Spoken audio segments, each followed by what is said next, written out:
Chapman Stadium and Wilson Field on the campus of Chapman University, where the Chapman Panthers face off against the Cal Lutheran Kingsmen. The Panthers look to turn their season around with their first win at home and their second win of the season. Welcome into our studio. I'm Nick Vieira. With me, I have my good friend Justin Maestas. Justin, what can we expect to see from the Panthers tonight? You know, it's going to be a very hard-fought game here tonight. The Panthers' playoff hopes are still intact. They just need to keep winning and make sure a couple of teams lose along the way. Here's the keys to the game. Get that passing game going. Mac Bale is a really big part of this offense. He's getting his first start here with the Panthers at home. Let's see if he can do well and bounce back from an all-right game at Occidental. It's going to help set up the run if they can pass the ball. The second key, don't make easy mistakes. What really hurt them late in the fourth quarter was fumbling and kicking them out of field goal range late in that fourth quarter helped set up the game-winning score at Occidental and make Cal Lutheran one-dimensional is our third key. You know, this is a very good rushing team. They have 4 different backs with more than 20 carries on the season.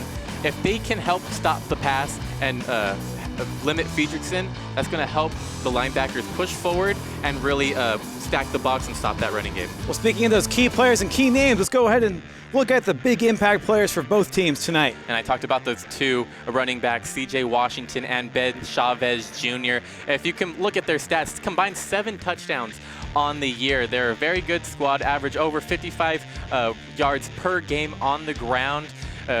These two guys are you need to look out for them. And Adam Friedrichsen, he has just over 50% completion percentage.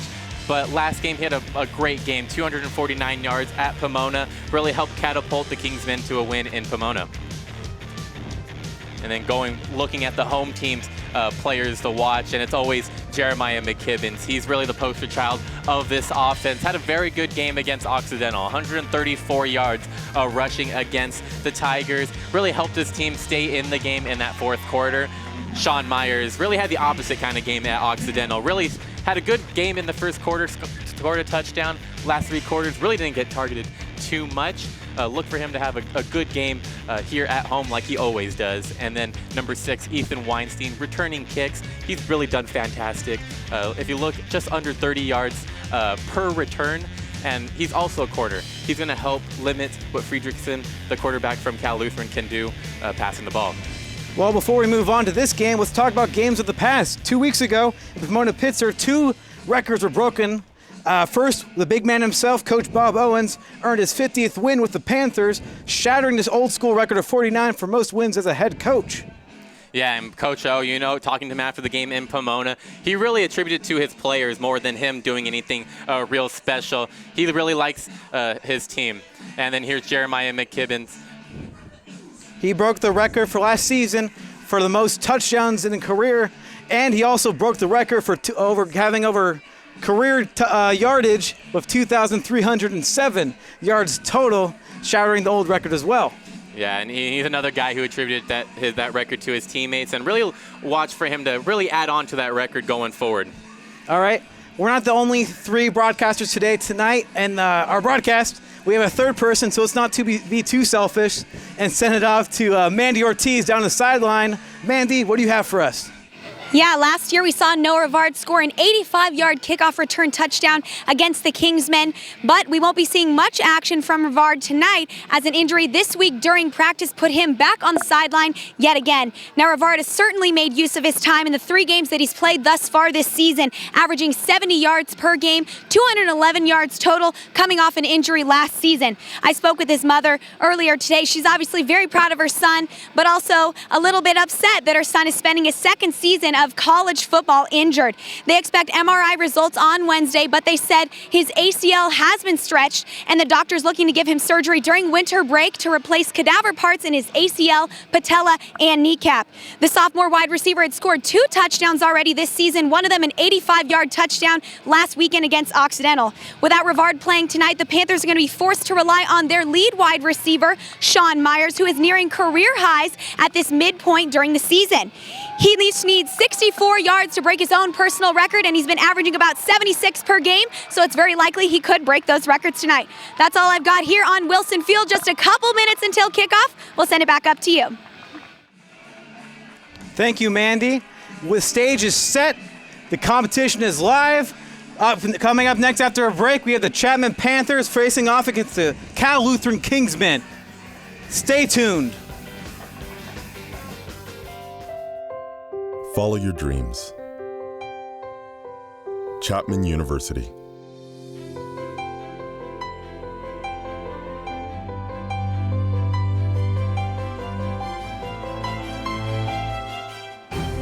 Take your life to new heights.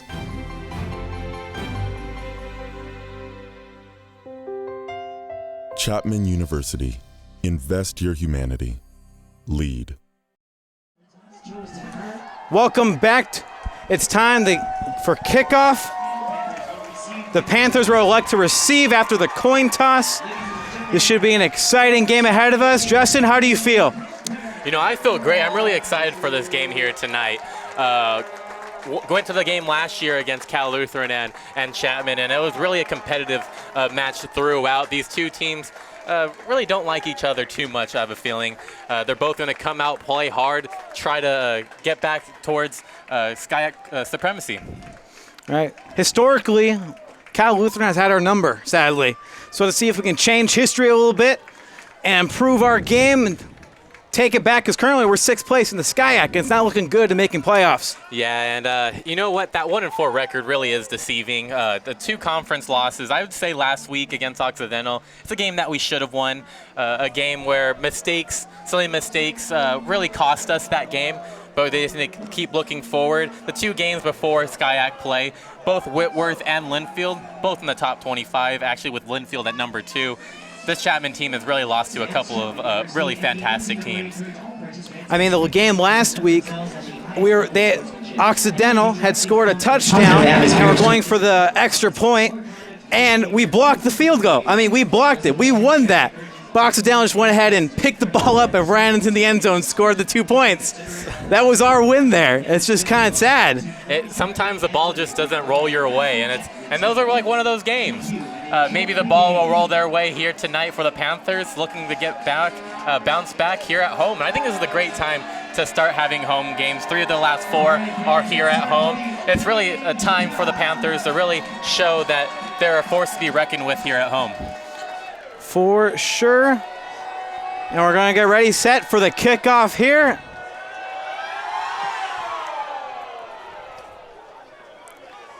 And it is called a fair catch, and we'll bring it to the 20-yard line.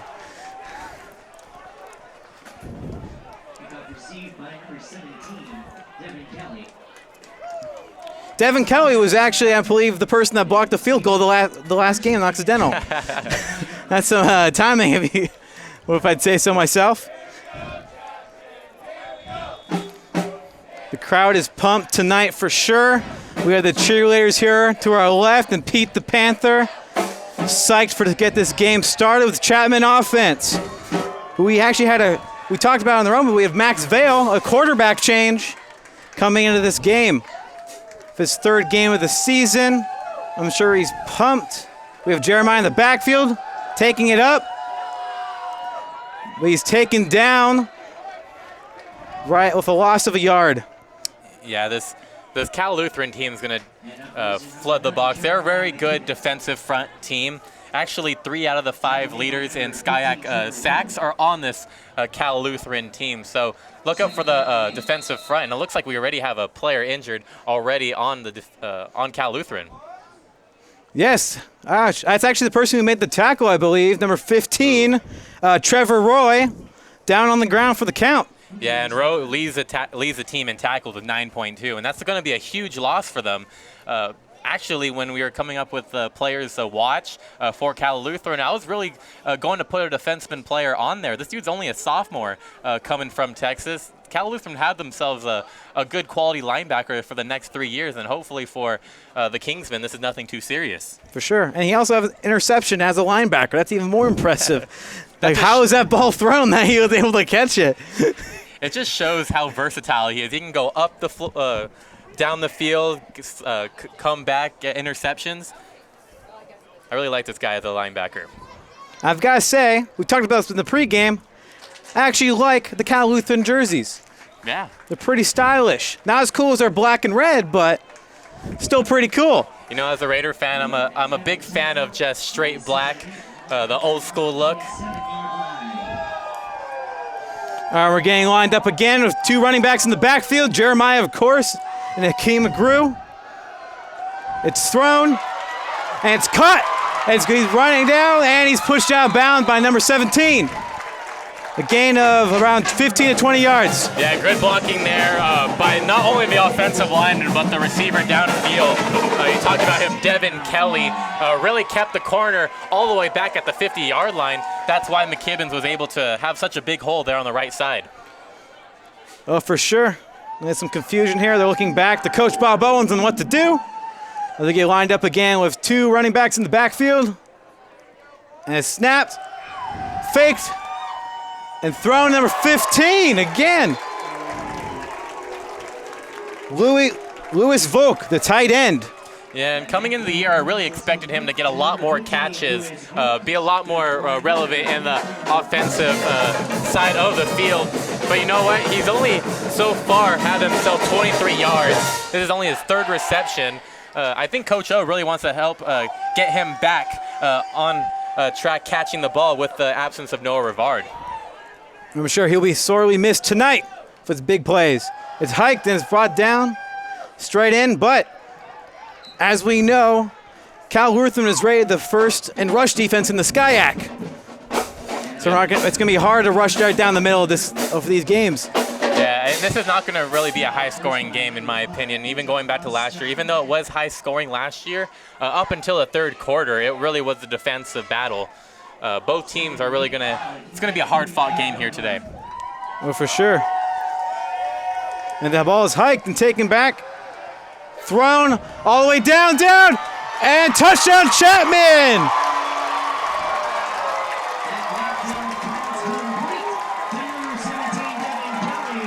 Devin Kelly with the touchdown. The crowd is electric tonight.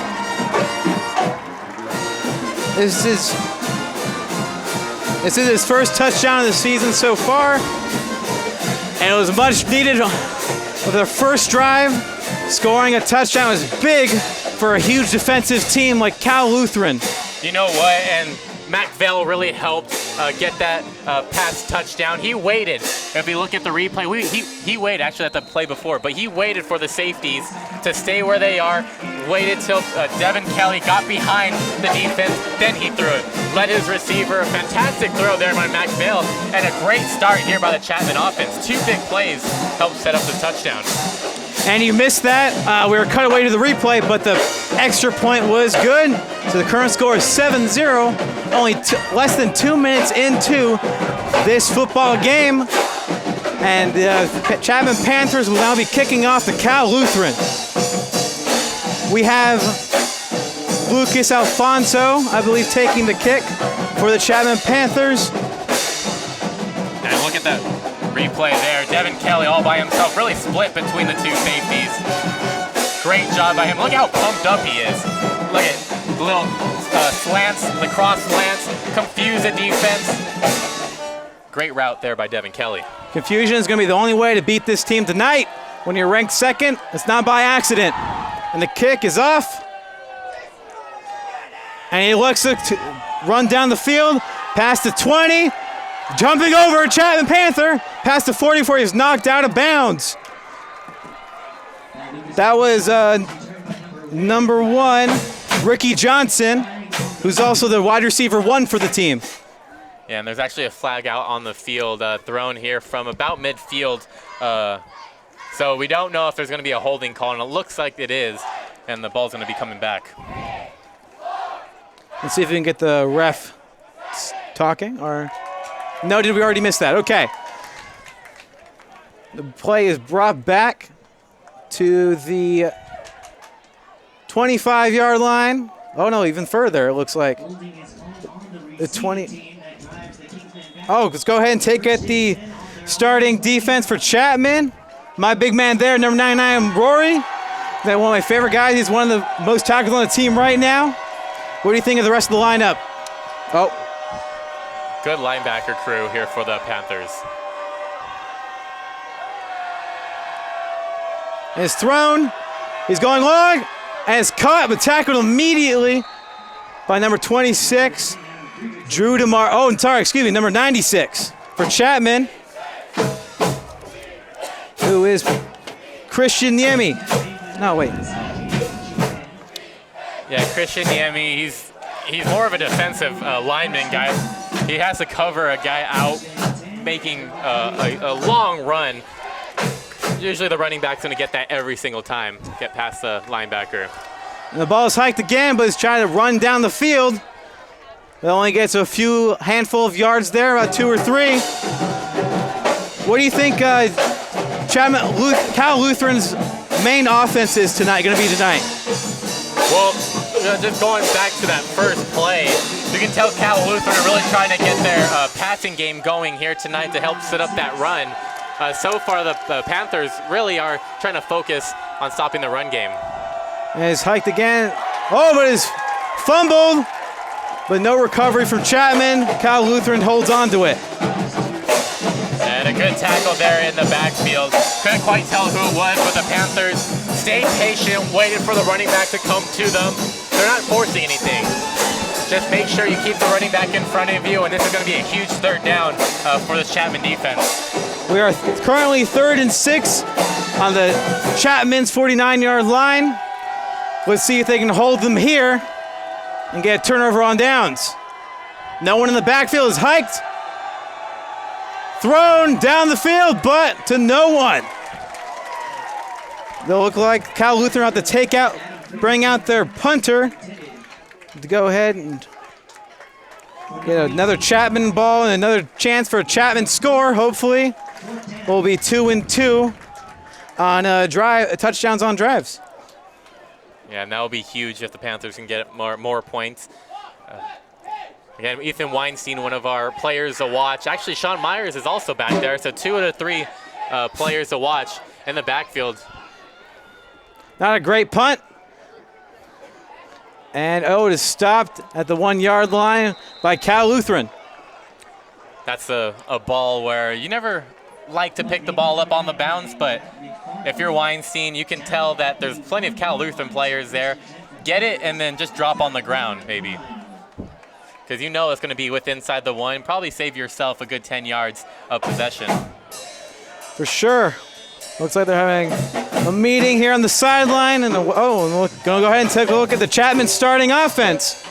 We got a center, 55, Cone, and the new quarterback, Vale, number 18, with Gonzalez and Brown on his 2 sides. And we're going back to the action here tonight with one person in the backfield and is hiked. And a QB sneak as he runs down the field, hoping for a first down, but I think he's going to be just short, Justin. Yeah, it's Ian Craddock there in the backfield off the Wildcat. You knew what the Panthers were trying to do, just get out of their own end, and it actually worked out. Great blocking there on the outside. As he kicks it on out. Just great blocking all around. Don't know what to say about that. All right, let's go ahead and bring it back to the action, where it's hiked up to Jeremiah McKibbins. But once again, the Cal Lutheran defense is too much in the middle for us to run down. What do you think McKibbins is going to have to do tonight to get some yardage? I think just keep doing what you're doing. The passing offense, 2 passes so far by Vale, has been so far successful. Just keep running the ball, keep doing what you're doing. Adjust probably midway through this first quarter. Get a couple drives in first. All right, 2nd and 8 currently in the hike. Going far. The Jeremiah, who takes it down, probably a gain of only 2 or 3 yards. I'm going to guess 3rd and 5 yards to go until the first down. You know, and that sets up really any play here on 3rd down. A great catch. It was thrown high and behind him, but McKibbins adjusted just like a good pass-catching running back can. And you know what? Here on 3rd and short, you can run it, you can pass it long, you can pass it short. You can really do anything up in the playbook right here. All right, they set back up. We have 2 Chapman members in the backfield. The hike is off. And hand off again, our good boy Jeremiah, who has space. He has space to run. Past the 40, past the 50, past their 40, the 30, the 20. He's taken down about the 18-yard line. What a great run. Oh, man, it was a cut there by McKibbins. He saw a block. He had blockers in front of him, and he saw one of his offensive linemen kind of curl around and try to set another outside edge block, but he immediately cut in since he knew that offensive lineman was going to get in front of him and got more yardage than he really should have. I don't know how he got to the secondary that fast, breaking the tackle and getting 50 more yards out of it.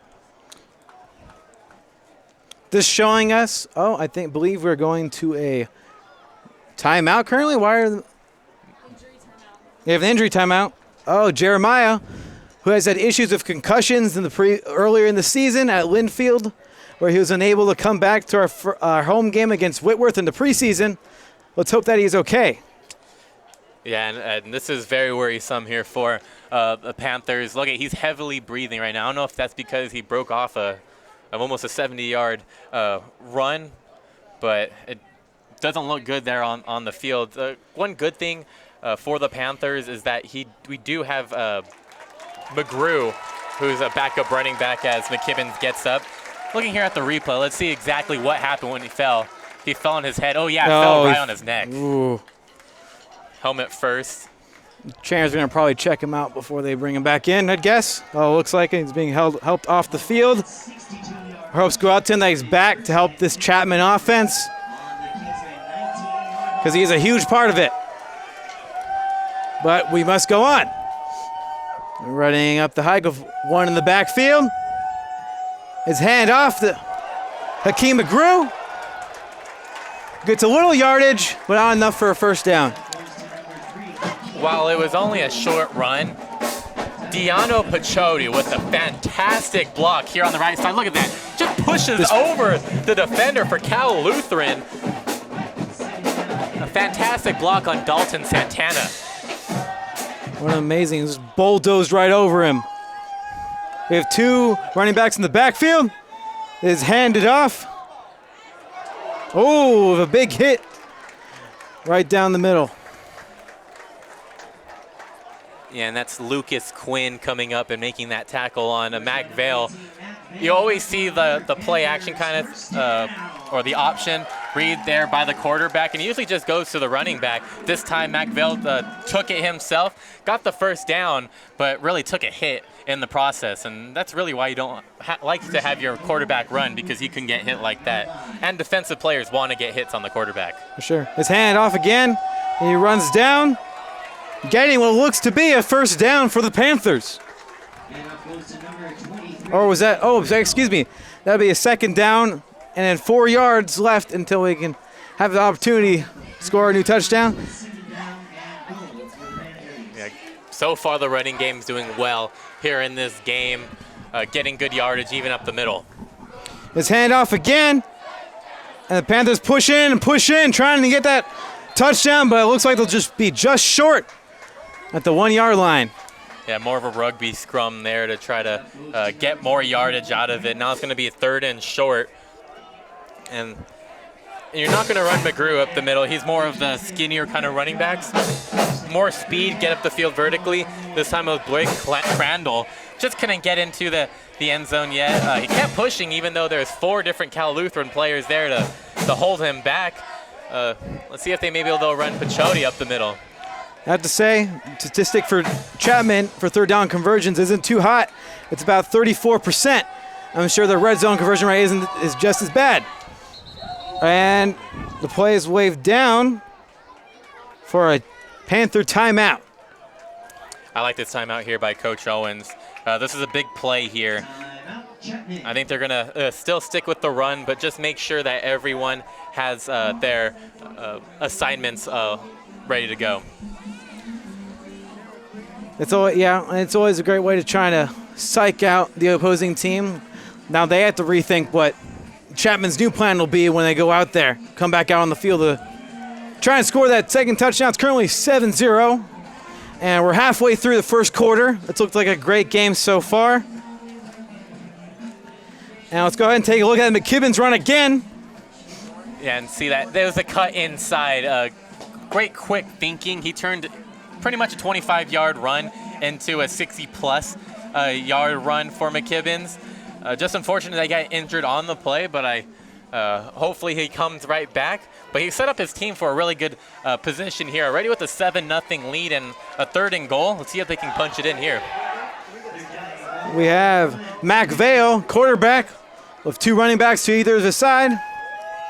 Let's see, and the hike is off. And he runs in, and Hakeem McGrew with the touchdown. 13-0 Panthers. That's good faith in your running backs. You're not going to have the power running back in McGrew, but a good blocking there to the right side.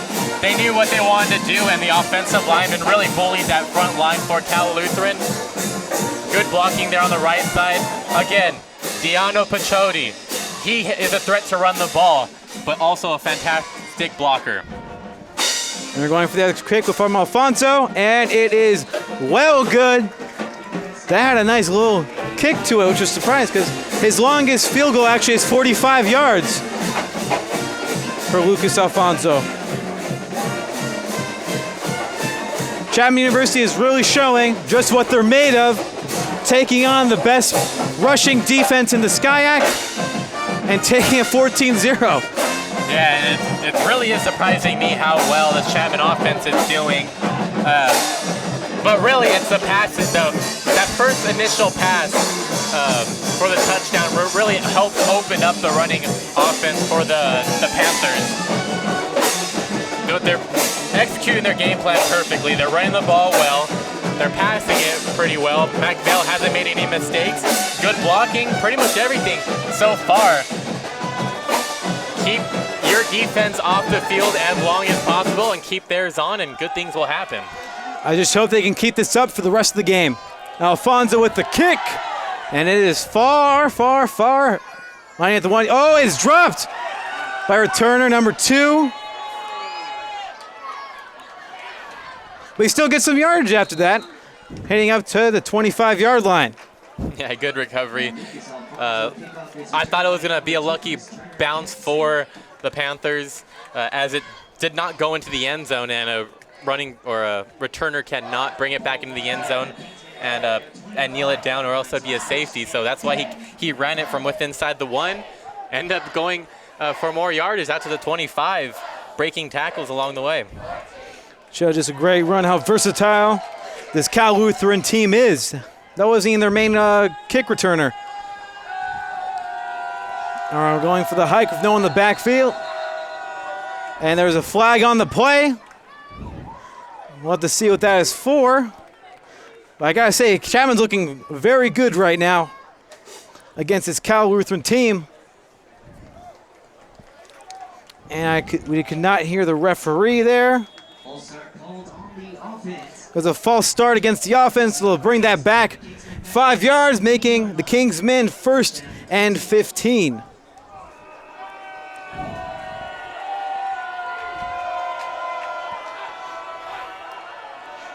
And the hike is good. It's thrown out to number 18, and he runs a fit for a gain of 14 yards, possibly getting the first down there. No, I think... Yeah, the tight end Connor Allen, just making it simple, run up field. There's actually some traffic there. Moved an offensive lineman forward to get some extra blockers. A good little pass there by Friedrichsen. I'm sure Friedrichsen showing his versatility and ability to play a better quarterback than his last game. Oh, his hand off and tackled immediately by number 51 for Chapman, Ben Waters, who rocks a killer mustache. I don't know if you saw him in the lineup, but this is a man you do not want to mess with. Yeah, got in the backfield. I don't know if the offensive linemen were scared of his facial hair, but they did not block him at all. Got in the backfield quickly, and going to set up another third down here for the Chapman defense. I've got to say, it's great that the Chapman Panthers are sporting pink socks and pink pom-poms by the cheerleaders in support of Breast Cancer Awareness Month. It's always great to see that. It's hiked and thrown far, but is thrown into his friends on the sideline, calling the play an incomplete pass on 4th down. Yeah, and it's actually unfortunate for the Kingsmen because Chris Turner Jackson was open in the flat. Just the quarterback knew who he wanted to throw it to, and kind of forced it, didn't go through his progressions. But you know what, another 3 and out for Cal Lutheran. The Cal Lutheran defense is going to be out on the field once again. Pretty much a 3-minute rest. It's not much after you allow Chapman to march down the field a good 80 yards. The kick is off, not too high, but it hangs. It's called a fair catch by Sean Myers. Do you think that the punters and kickers of Cal Lutheran are trying to avoid Ethan Weinstein tonight? Yeah, I don't know. Maybe. He was good enough to have him and the players to watch. All right, let's go ahead and look at this team comparison, comparing the teams. We have Chapman versus Cal Lu. The passing yards for Chapman being 56 and Kingsman 42. And Panthers rushing 118 yards against an incredible rushing defense. And the Kingsmen with only 4. An incredible rushing offense historically with 3 amazing running backs. By the way, sorry. Oh, go ahead. The Kibbins is back in the game. That's great. That's a good sign to see.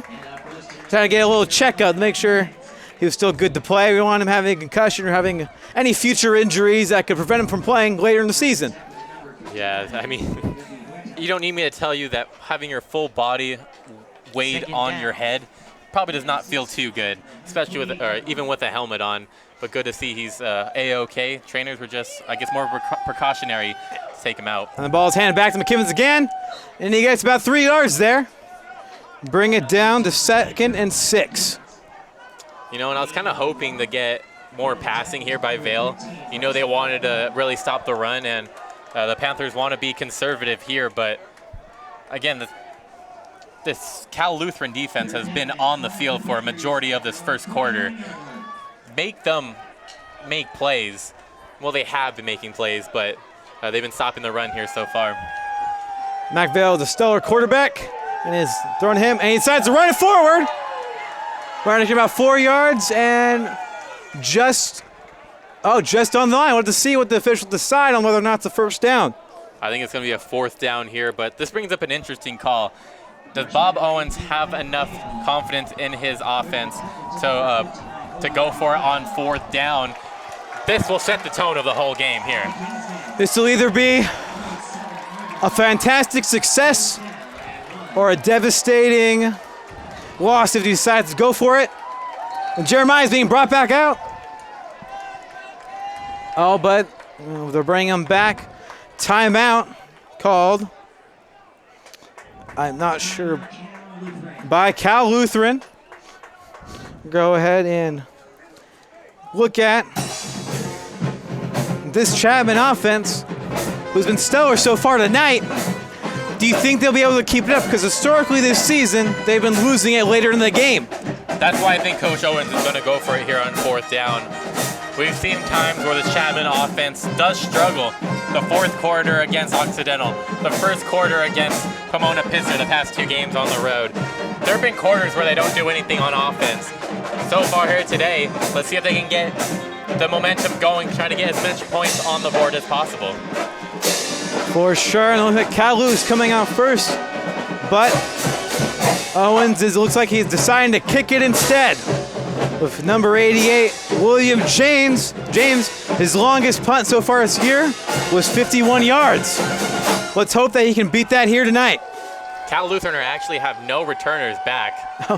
Looks like someone's running back now. And no fake, we're just gonna go ahead and kick it.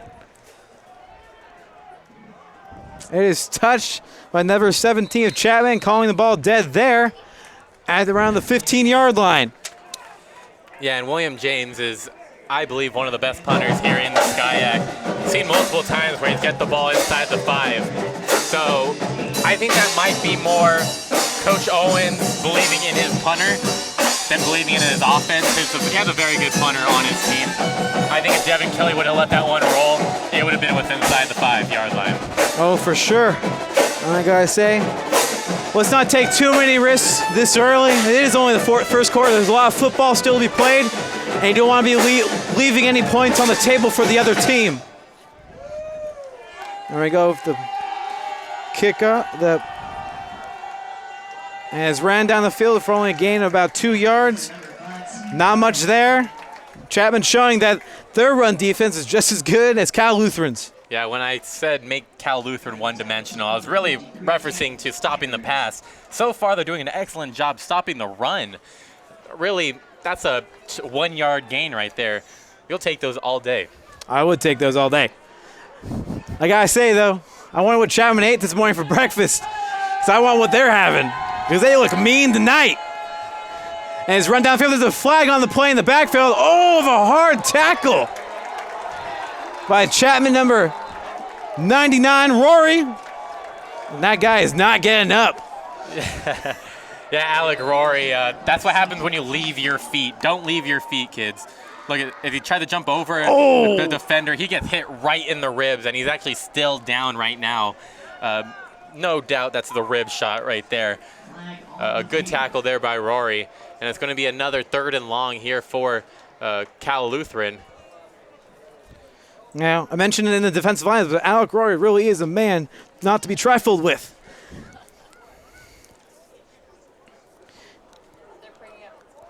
He only has 1 sack this season, but this is C.J. Washington. I believe he was one of our players to watch, actually. Yeah, transfer from Pasadena City College. One of those 2 running backs. He's averages 57.2 yards per game, and the offense has really struggled so far. Here's him on that first run where the Panthers really have kept them bottled up. Look at all those people there to the left side. All the linebackers are just there immediately. And then Alex Rory, again, there. 2 consecutive tackles on 2 different plays. And he is up and walking out the field with the trainers. Hope he's not beating up too bad. But C.J. Washington is definitely one of the forces to be reckoned with on the Kingsman offense. I hope for their sake he's not gone for too long, because Chapman is really showing their true colors tonight and showing that they can once again be a winning team like last season. And in comes Isaac Seymour now, the guy that wasn't a part of the starting the players to watch. But he's a very good running back too. Has 4 touchdowns so far this year. Yeah, and 128 yards overall. It's thrown and cut, but I think it's called off because he caught it out of bounds. Oh, no, actually, it looks like it was called a fair catch. Yeah, I think the confusion there was if he caught it and his body fell out of bounds, but that 1 foot got in. Question is, did he keep possession throughout the catch? And the referee said he did. No, I guess we'll have to go with the referees because they do not have the beautiful ability to look back at replays. We're going ahead back. No one in the backfield. Is thrown down the field, and he runs for a first down, but he's surrounded by Chapman players and devoured before he can get any further from where he caught the ball.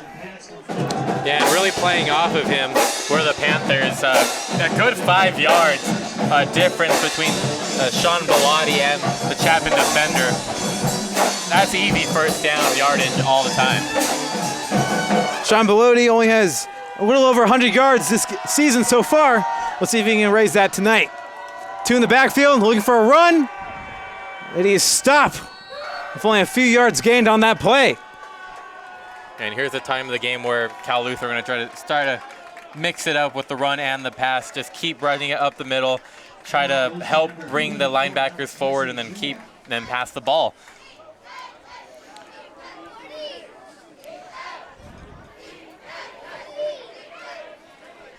All right, we're going back on the field on the 45-yard line. Cal Lutheran looking to score. First time tonight. It's thrown to the side, but he's tackled down again. Only a yard gained. Chapman really showing what they're made of tonight. Yeah, Drew DeMarco immediately when that ball was thrown went to the backfield, made the tackle, made sure that he got the tackle, because if he would have missed, then he would have been up more for more yardage. But a flag out on the field, and it's roughing the passer, so it's going to be a first down nonetheless.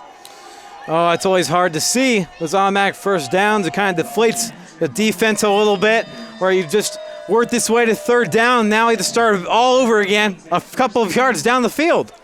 Yeah, it's one. Yeah, those are preventable mistakes right there. Do not rough the passer. It's kind of an easy thing to do. That's football 101. We're going back to the hike.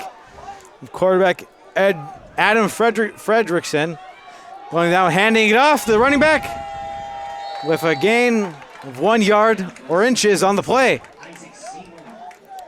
That was Isaac Seymour with the run. Again, replacing C.J. Washington. I'm sure he's still getting checked out on the sideline. Yeah, and this time it's Isaac Seymour's time to shine. Again, 4 different running backs here on this team. If you have one man go down, you're going to always have one left in the arsenal. Once again, he goes off, hands it off again to the running back, who's still running, just rolling off the Chapman defense, getting a 7-yard run there with 3rd and 1, it looks like. Yeah, Isaac Seymour, 6'1", 215. He's a big running back in the backfield, and Ethan Weinstein tried to get the ball instead of making the tackle. Just bouncing off of him. That's easy pushing there for Isaac Seymour. Panthers more pushing than tackling. We're back to the handoff with 2 in the backfield. It's faked. He goes for the long throw. Down the field, wide open. And touchdown Cal Lutheran at the end of the quarter. And that's why you just keep running up the middle. Keep running no matter what you get. The linebackers are going to come forward and surprise them with the play action. It tricked the linebackers. No one was covering the tight end down the field. Look, it's just slipping through. Wide open, just need to make the pass. Perfect throw, perfect catch, and cut the lead in half. I count 5 Panthers there watching that throw. You always hope that at least one of them would be covering the man. Now we're going for the field goal. And, it is good. And it is hit by the net. I didn't realize we had a net now. Usually those balls go straight into the street. Yeah, there's a street right here to the left of Wilson Field. Yep. I'm pretty sure that once it hits a car, they're going to ask to put a net up. Yeah, for sure. We're going to go ahead and look at the season so far for our Chapman Panthers. It's been rough so far with 3 losses in a row. Linfield, Whitworth, and Claremont, losing Claremont with the homecoming game. The first win was for Pomona Pitzer's homecoming game. And their most recent game was a loss to Occidental, but there's still a lot more time left, right? Yeah, I mean, it's really coming down to the wire. Chapman are going to need Laverne to lose. They're going to need Pomona Pitts, or Occidental, and Claremont to lose.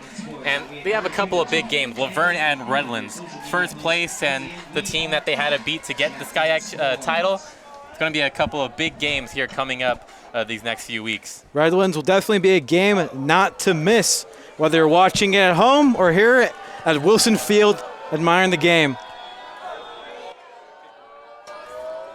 Now we're going for the kickoff. And the kick is off. Caught in the end zone by Ethan Weinstein. And it's elects to run it. That's 15, faking out the Calhoun players. And he keeps going. He's surrounded though, and he's pushed out of about the 25-yard line. Yeah, that's just Weinstein making plays there. The cutting back coming here to the near side. Cal Lutheran had players here on this near side to contain, but he just ran around them and got good field position here for the Panthers. Ethan Weinstein just showing his field awareness. He sees he can't go that way and decides, you know what, let's go left instead. Almost works out for him. I'm sure we'll see a big run from him later tonight. What do you think he's drinking there, Gatorade or Powerade? It's definitely some good quality H2O. Wow. And the hike is off. It is ran down the field, but is stopped for about a gain of 4 to 5 yards.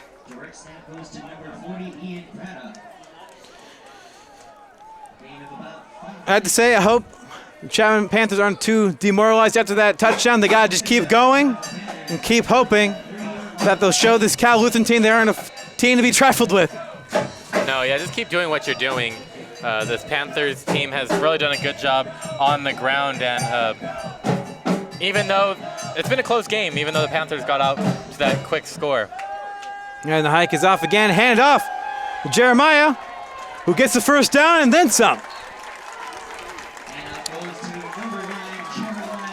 Yeah, that's toughness right there. Earlier, or in the first quarter, he went out injured. If you're just joining us, coming back in after falling on his head, and this time just pushing through, really physical, pushing through 2 Cal Lutheran players to go past the first down marker and earn his team 3 more chances to get down the field. I'm going to say, just showing just how stellar of a player he really is and how much he really means to this team.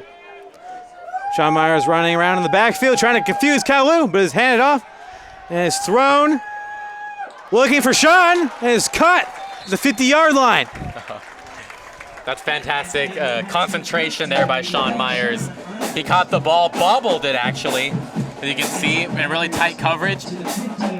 Bobbled it, kept his eye on the ball. When he was getting tackled, that's when he finally secured possession and went to the ground. And we're back to the action in the middle of the field where it's handed off again to, you guessed it, Jeremiah Kimmons, who has room to run, but he's hit at the ankles by number 15 of Cal Lutheran, Trevor Rowe, showing this big of a linebacker he really is. And good to see Rowe back here in this game, but another solid run there, almost breaking it for a 50-yard touchdown. Just didn't work out as he could not break the last tackle. It's not in the second quarter. McKibbins already has 103 yards so far this game. There's a chance for him to tie the record for having the most Chapman 200-yard gains for a running back. And it's thrown, but is not caught and is ruled incomplete. 2nd and 10 here in the second quarter. Yeah, it seems like Devin Kelly's been more of a force here in the receiving game here so far. Got a couple of, or that one catch for a long touchdown, and has been targeted a couple times here so far in this first half. That one just, I want to say overthrown. It was slightly overthrown, but you kind of have to overthrow it a little bit to get to the end. Looking at Mac Vale, we talked to Coach Bob Owen's younger brother today, and Bob was quoted in saying that it was bittersweet that they had to switch quarterbacks to Mac, but Chavez had already paid his dues. They wanted to give Vale here another chance to see what he can do to improve this offense, and it seems like it's working so far. And the good thing about having Mac Vale is that he's a young quarterback, sophomore quarterback, and he handed off to senior running back Hakeem McGrew, who's had himself a fantastic season so far himself. There's Hakeem there. He's on the sideline for this play. We have Jeremiah in the backfield, of course. He goes for the throw, but he's a blitz on the play.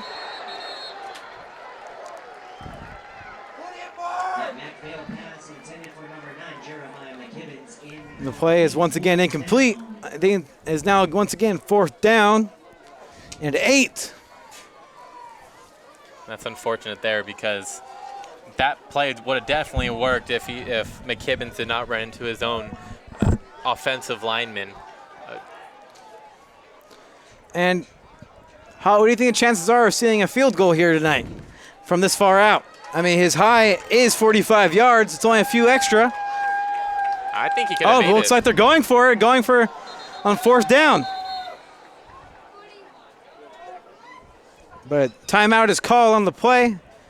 Chapman Panthers. We'll have to wait and see what they're going to decide to do on this next play. I think Lucas Alfonso has a leg. He has a long of 45 so far this year, but looking at him before the game at practice, he can make these 50-yard field goals. He's only 43%. And looking at the team tonight, the Kingsmen are nearly doubling the Panthers' passing yards, but showing barely any rushing yards on the team that has prided itself on rushing offense. Yeah, they usually rush the ball 185 yards per game, and nowhere near equaling that average here tonight. It's been mostly the pass that's been successful for Cal Lutheran. Panther defense has really done a fantastic job. I think they're just really focusing on stopping that run. And I think it caught Cal Lutheran off guard. Oh, for sure. It looks like they're going to go ahead and go for it. They have the field position, so why not? 4th and 7. They're going for a passing play here. It's thrown far and is caught on the 11-yard line. Nice fourth down conversion there by number 8, Austin Schaefer. Yeah, I thought that was a risky throw to begin with. Backfield throwing into some coverage, as we can see the overhead cam. See double coverage there. Had to come back and get the grab. I thought for a second it might have been pass interference if he would have run back into the defender, but cleanly grabbing it, and a nice catch there by Schaefer. Chapman often showing that his hand off to Jeremiah. Speaking of which, and he runs down the field, marching down. 1 yard away from the first down and 3 yards away from another Chapman Panther touchdown. And that shows how much McKibbins wants this game here tonight. Again, he had a lot of rushing yards last year against Cal Lutheran. As we look at the passing play here that set up the McKibbins run, a wobbly throw there, but coming back is Schaefer to make the play. You like to see that. That helps set up the rush. The ball is hiked again. They go for a QB sneak, but is he just short? I thought that was a touchdown personally. I did too. It looked like the ball passed the threshold, but at least we have the first down here on the 1 yard line. If you cannot score a touchdown with 4 different downs from the 1 yard line, I don't think you deserve to score at all. See if they can score here. Oh, and McKibbins with the jump. And the rest are still deliberating. Whether or not that is a Panther touchdown. Wow.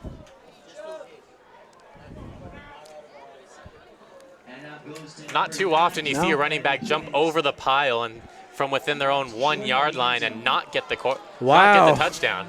Just short again. This is really where the Cal Lutheran defense is going to have to shine. Although, from this angle, it looks like he may have been pushed back over.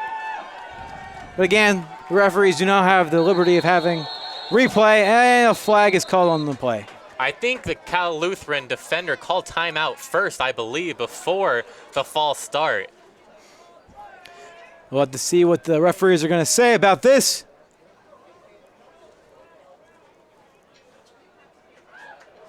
Yep. It looks like a Cal Lutheran timeout. That really worked out for Chapman Panthers. That could have been a little dicey if we had to lose 5 yards there. But let's go ahead and take a little break. It's currently 14-7 with Chapman leading against the Cal Lutheran Kingsmen. We'll be right back after these messages.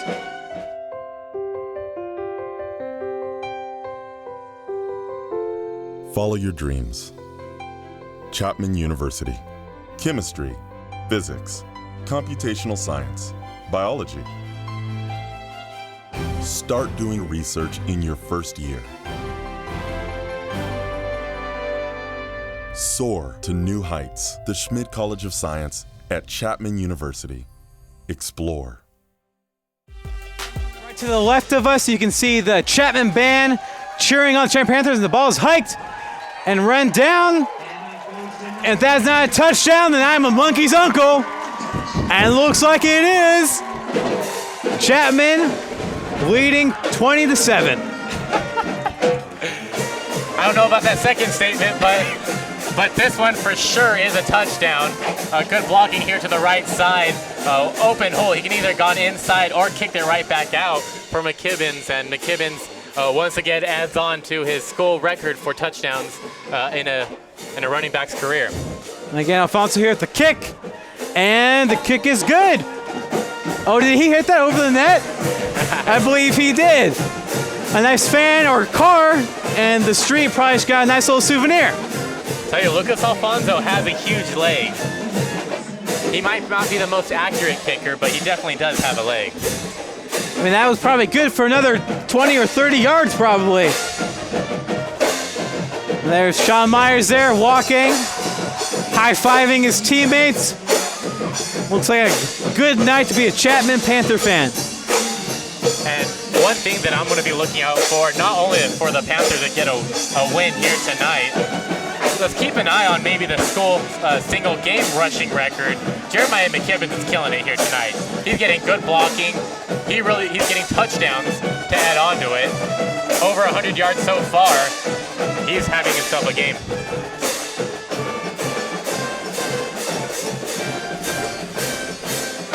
And we're going to go ahead and go to the kick once again. Alfonso really having to use his leg tonight. He's lining up for the kick, and we hear the fans with their trademark, oh, getting ready. And the kick is off. And it'll be returned from the 1 yard line. Ran down the left side of the field. Passing it through, but there's a flag in the backfield. We'll have to see which side that flag is on. I was silently screaming for a block in the back, and I think it's going to be a block in the back here at around the 20-yard line. Expect this to go within the 15. Chapman really showing that they are looking for a win at home and showing the Chapman Panthers. Oh, we have to look at the penalties here. Chapman's only have one with 15 yards against, and Cal Lutheran already at 3 with 20 yards against. This isn't as bad as a game against Whitworth, but it's still early. Yeah, it's still early, and don't count Cal Lutheran out of this game yet, but the block in the back definitely does not help with field position to start off their third drive of the game. They need to get a score here because so far they're not stopping the McKibbins on the ground. No, they are not. I don't know if the teams they've gone against so far in the SCIAC just don't have a superstar like Jeremiah McKibbins, or if Jeremiah is just having the game of his life tonight with the Hall of Fame ceremonies going on this weekend and having that during halftime. Maybe he's looking to prove himself to these former players that he's just as good as them. Oh, expect a call back from Chapman in a few years after he graduates. He's definitely going to be in the Hall of Fame, or the Chapman Hall of Fame as well. I think he should have his own plaque in the Hall of Fame with the seasons he's had so far the past 2 years. You know, let's just build himself a statue. We pay enough for tuition. I don't mind going with my tuition money going to a Jeremiah McKibbin statue. We should definitely have some Jeremiah McKibbins bobbleheads for sure. I'll definitely buy the first 20 and sell them on Craigslist to the Cal Lutheran players, just in a memoriam of how well he's doing tonight. Looks like we're going to go ahead and kick it again. A few yards back down the field, though, due to the penalty. I'm sure Alfonso will kick it just as far as before. Oh, no, looks like they're going to go ahead and reline that. The fans were definitely confused here, thinking that he was getting ready to kick it, and we just picked it up. They're having fun here tonight. It's good to see the Panthers be ahead by so much. Reminiscing of last year when the Panthers won SCIAC, really dominating opponents here at home. So far this year, not so much, but... And the kick is off. Getting again around the 1 yard line, actually the 2 yard line. Oh, not as good as the last kick, Alfonso, but he's running down the field again. Stopped at the 26 yard line. Cal Lutheran side. A good little return there by Cal Lutheran. Good blocking here on this right side. The Cal Lutheran offense really needs to kick things up here. The running game needs to do well. It's their main weapon, and they're not utilizing it tonight, Justin. Chapman is just really shutting down the offense so far in this first half. But historically, this season, Chapman has always done well in the first half. The real test will be the second half. The hike is off. He's running down the field, and he gets about 4 yards there. That's a good run up there. Went left and cut up the middle there for Ellison. They pitched it off. A good block there from the left tackle. Cut up the field.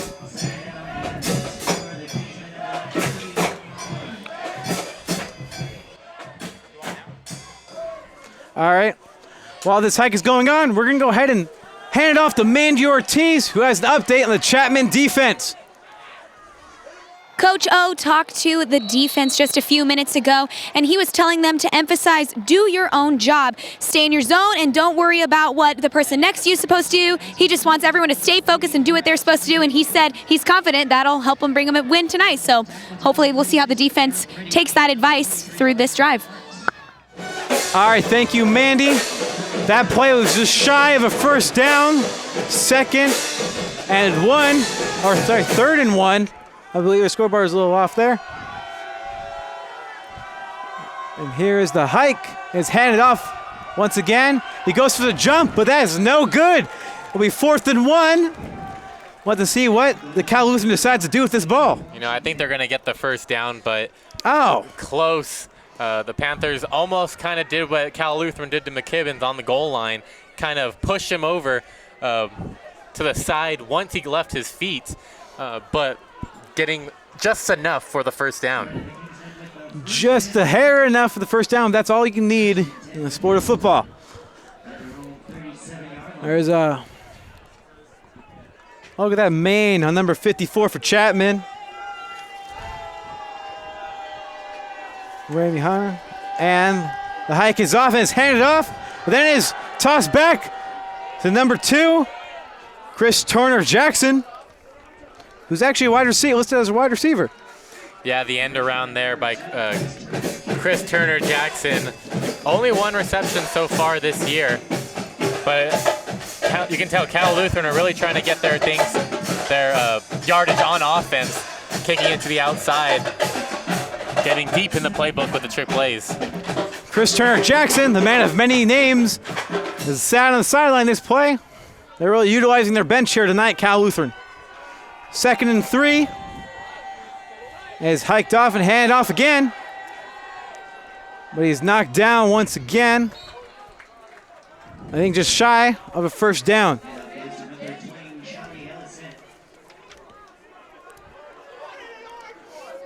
Going to be another 3rd and short here, and it makes you wonder if they're going to try to do the same thing and run up the middle. Will Chapman flood the box like they did in the first quarter, or will they stay a little bit off?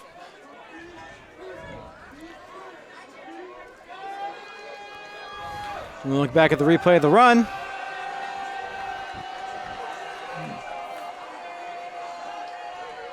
Ball's hand off once again.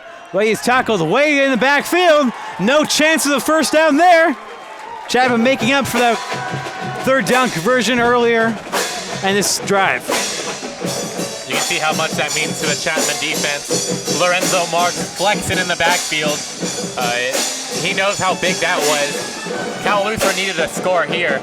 Now they give back the Panthers the ball with still plenty of time before halftime. Panthers can make big plays happen like they have been doing the past 3 possessions.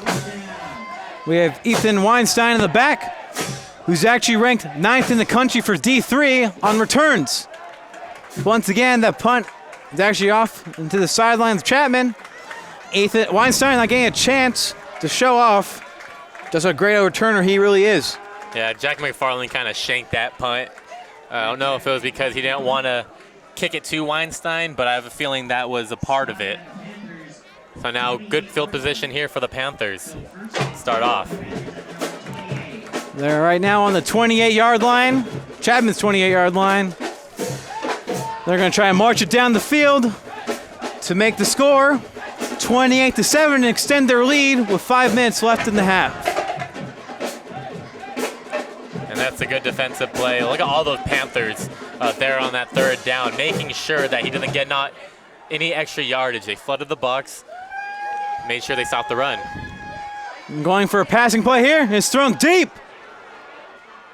Oh, it is cut by Sean Myers. He's got the 10.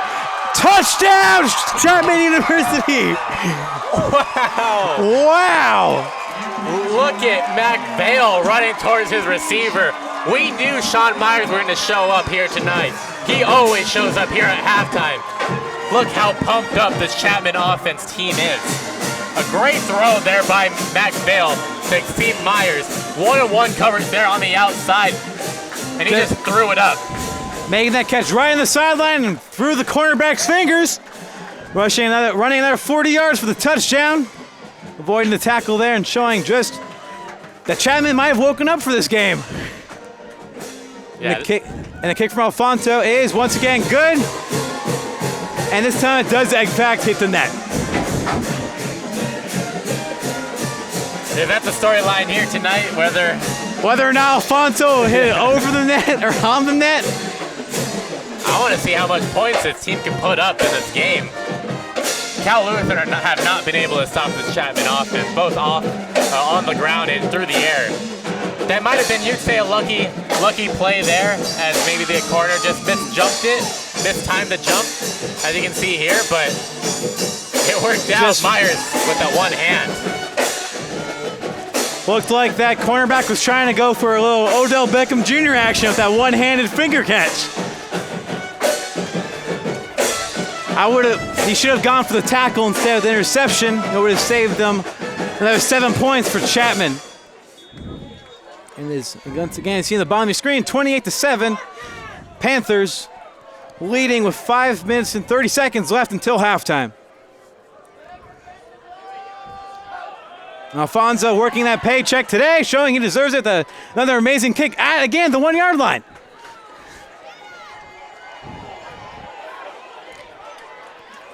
And he is brought up and tackled way down. Probably around brought back to the 12-yard line.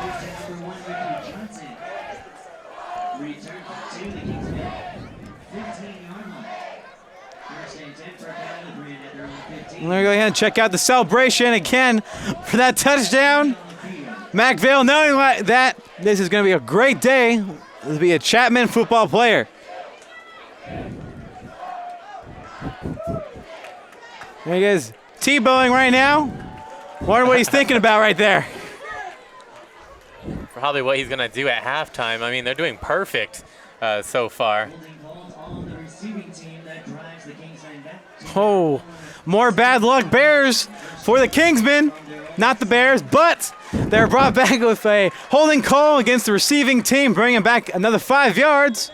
They're currently on the 7-yard line on their side. They're currently fighting a major uphill battle against this Chapman defense. Chapman flooding the box. And the pass is incomplete. And it's going to be 2nd and 10. Friedrichsen's pass was just short. Yeah, it was a nice route there by Bellotti, but I think Fredrickson having to throw across his body really helped that throw hit the ground. We're going to look at the passing yard to Chapman. Chapman with 155 and Calhoun with 103, but back to the play. It is hiked, and the quarterback runs forward. Just short of a first down. It'll be 3rd and 3 on, looks like the 13-yard line. Good decision there by Friedrichsen. Realized he had nothing, just ran up the middle. 3rd and short. And it really, so far here in this game, both teams have done well out on the from the air, but the only difference is that the Panthers have also had success on the ground too. Great game here by McVale. Great game here by McKibbins also. The ball is going to be hiked again by Cal Lutheran with 2 running backs in the backfield. It's thrown and cut. Good for a first yard and then some. Ending up at the 28-yard line, Cal Lutheran side. Another 1st and 10 opportunity for Cal to drive it down the field. And that little dump off pass to the tight end has really worked well, as they've had plenty of space on a lot of those throws. And it's pretty much their go-to throw on 3rd down. Just looking at converting the first downs, Chapman is leading with 11, and Cal Lutheran is still at 7. Chapman's really showing their ability to drive down the field. It is brought back. He runs across the field. It is thrown, but dropped down by number 57 of Chapman. Eddie Favors the 3rd, not the 1st or 2nd, the 3rd. With that pass block. I bet he wish he had caught that one, though. Yeah, Eddie Favors and Lorenzo Marks were there. Both had an opportunity at the interception. A very risky throw there by Friedrichsen. Just trying to make things happen here on offense. Can't be forcing it, though. I think Friedrichsen is looking for an opportunity that Vale had with Sean Myers on their last scoring drive. The ball is hiked. Running back in the backfield, but he decided to look to pass it instead, and is cut, and he's still up. He's tackled at the 49-yard line, now making it over back to the Chapman side of the field. Must be a welcome sight, because they've not been there at all for a while. Sean Bellotti's really lucky that Devin Ray went for the interception. He hit him in the ribs off the tackle. Ray went for the interception, did not come up with it, and Bellotti had enough time to get the interception and stay up on his feet, try to get a few more yards. Looks like someone was actually being brought off the field on the Chapman side by the trainers. I believe it's number 59, Devin Ray, who in the past I believe was one of our key defenseman players to watch in past games. Hopefully he's not too injured today. Yeah, Devin Ray, second on the team in tackles, 29 so far, 1 sack. From Westlake, not too far, actually more near Cal Lutheran territory. Kind of disappointing for him to not be able to face or to go injured in the game against the Kingsmen. And the ball is hiked once again. It's going for a long pass. And is up in the air. But it is dropped and is not held in the play. It will be called incomplete. 2nd and 10 on the Chapman 49-yard line. And that was close to being a long touchdown there by Chris Turner-Jackson. Turner-Jackson's really been a part of this Kingsman offense here in today's game. Came into the game with only 1 catch for 36 yards, and now he's been targeted quite a few times. Almost came up with a huge touchdown there. Just couldn't hang on in the final moments of the play. Hidden behind those players there is Coach Bob Owens, who's hoping for his 51st win and increase the record for games won by a head coach by Chapman University. Cal Lutheran hikes the ball and is handed off to number 26, who goes for, I believe, a gain of no yards, still on the 49-yard line. It's 3rd and 10. Great job here so far, protecting the run. And here's another look at the Bellotti first down up the middle. That's really been the only big play besides the first or second possession there by Cal Lutheran. Chapman defense has had themselves a game, maybe their best game so far this year. Oh, for sure. Chapman Panthers, again with only 2:50 left in the first half, are showing that they are as big as they were last year. Going for the long throw is Fredrickson, but the ball was dropped in the offsides. Jumped a little bit there by number 3, the wide receiver, named Sean Bellotti, for Cal Lutheran. I think it was Connor Larkin here with the great tackle right when the ball was thrown to the receiver. Made him bobble the catch right when it got into his arms, as you can see here. You can see Connor Larkin come into frame right when the ball gets to the receiver, hits him right when he catches it, makes him bobble it, and since he was out near the sideline, he touched the out of bounds before he got possession. And the ball's again punted off, and it's picked up by Cal Lutheran between the 1st and 2nd yard line. With 2:25 left in the half, the first half is definitely going to the Chapman Panthers. Yeah, they've came out more than the Kingsmen have today. There's still time to get another touchdown. Most of their drives have been quick. Big plays on each of those 4 touchdowns have really helped this team go forward. And you can see Coach Owens, he wants another touchdown before halftime. He wants to see it 35-7. I believe most of the people in the stadium will have to agree with you. That would be pretty nice. Well, again, it's hiked off and goes for a quarterback sneak. He's taken down, gaining about 4 yards there. 2nd and 6 until a first down. Yeah, that was Ian Craddock there on the Wildcat. They've done it. This is the second time they're on the goal line where they've done the Wildcat, and both times have gone for quite a few yards. This time a good gain of 5. Once again, faking the handoff to McKibbins and going down the field looking for number 8, and he's cut. He's pushed out of bounds. That was caught by Austin Schaefer, who's had to step up with the Noah Rivard getting injured in practice this week. And that's a good throw there by McVale, who has to turn his body and make the throw.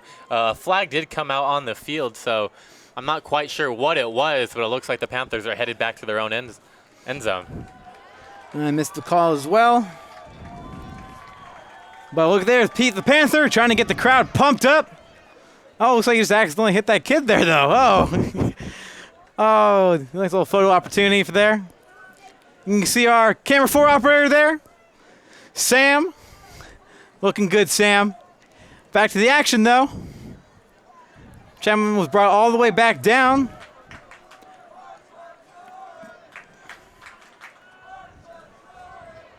A little confusion there on the field. Now this makes you wonder, off of the big play, if they're just going to try to run out this clock. One thing is that you're not going to, it's going to be a while to get 90 yards down the field with just over or just under 2 minutes to go. The ball's handed off to McKibbins. Fooling our camera there, woman there for a second. But he doesn't get too far with it. Cal Lutheran not being fooled there. Fully expect to see another run after this. I think Coach O is just going to try to roll out this rest of this clock. Happy with what his team's performance so far here in this first half. You can see McKibbins run. Just trying to run out the clock. Gets forward. It looks like they're getting some calls from Coach Bob Owens, Big Bobo, from the sideline. As we go ahead and hike the ball again. Looks like it's going to be a QB sneak as he tries to get the first down. And it looks to me that they achieved it with 58 seconds left on the clock. Yeah, maybe 1 or 2 runs, get going to halftime. Happy with this 28-7 score. A great first half. Could not go any better for the Panthers. Gave up that one long pass down the field that resulted in 7 points for Cal Lutheran. But besides that, Chapman phenomenal here in this first half. Defense, special teams, offense, everything working so far here for Coach O's team. The ball's kneeled there. It looks like that'll bring us to the end of the half.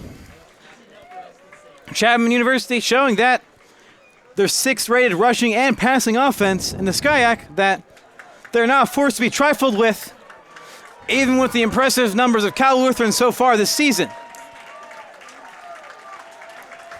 The crowd is excited here, showing their support.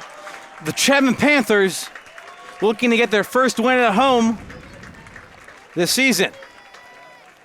Chapman leads 28-7 at the half. Oh, there, number 67 to Chapman, showing off his guns. Sam Dapper actually went to my high school. Oh, really? Did you guys know each other? Or? A little bit. I worked on a few projects with him before. There are several players on the Chapman football team actually from my high school. How about any players you know of? No Beckman Patriots out on the field for the Panthers, but plenty of good players here on this team, and I bet Coach O is really happy with his team's performance. All right, we're going to go ahead and get ready to go to the Manny Ortiz. Coach Bob Owens telling us about the game. Yeah, I'm standing here with Coach Bob Owens. Coach, tell me, how do you feel about your team's performance in the first half? We know we got a second half to go, so we're not that excited about the first half. We love the fact that we're up 28-7, but, there were some things that we did extremely well, and we were sloppy in a couple of things. So we want to go in and get those things cleaned up. We're not getting our hands up on pass. We allowed them to be able to throw the ball downfield and get a couple of first downs that they should not have been able to get. So if we can get those things cleaned up, then ask me how I feel at the end of the game when it really counts. Absolutely. Thanks so much, Coach. Good luck in the second half. Thank you. Sorry. I love what Coach O said. You know what? He said, we have this lead, but it's not good enough. We did some things, and this should be a 27 or 28-0 score. I love Coach O.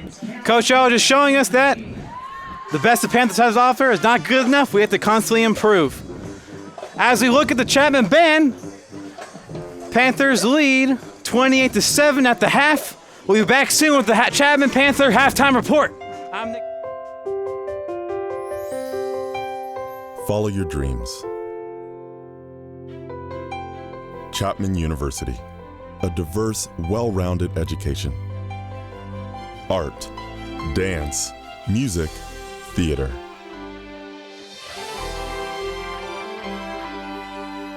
Empower your future. The performing arts at Chapman University. Create. From the class of 1982, Eunice Bobbert.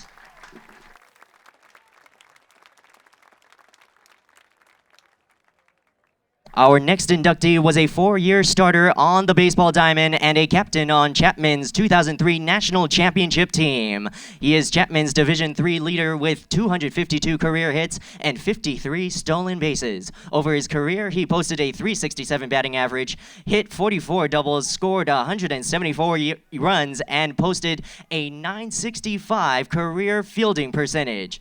A 3-time All-West Region selection, he was also named the most outstanding player at the Division III World Series in 2003 after hitting .500 with 7 runs batted in and leading the Panthers to the national title. He also was the Association of Division III Independents Male Student Athlete of the Year in 2003 and received Chapman's Don Perkins Leadership Award. From the class of 2003, Alex Taylor.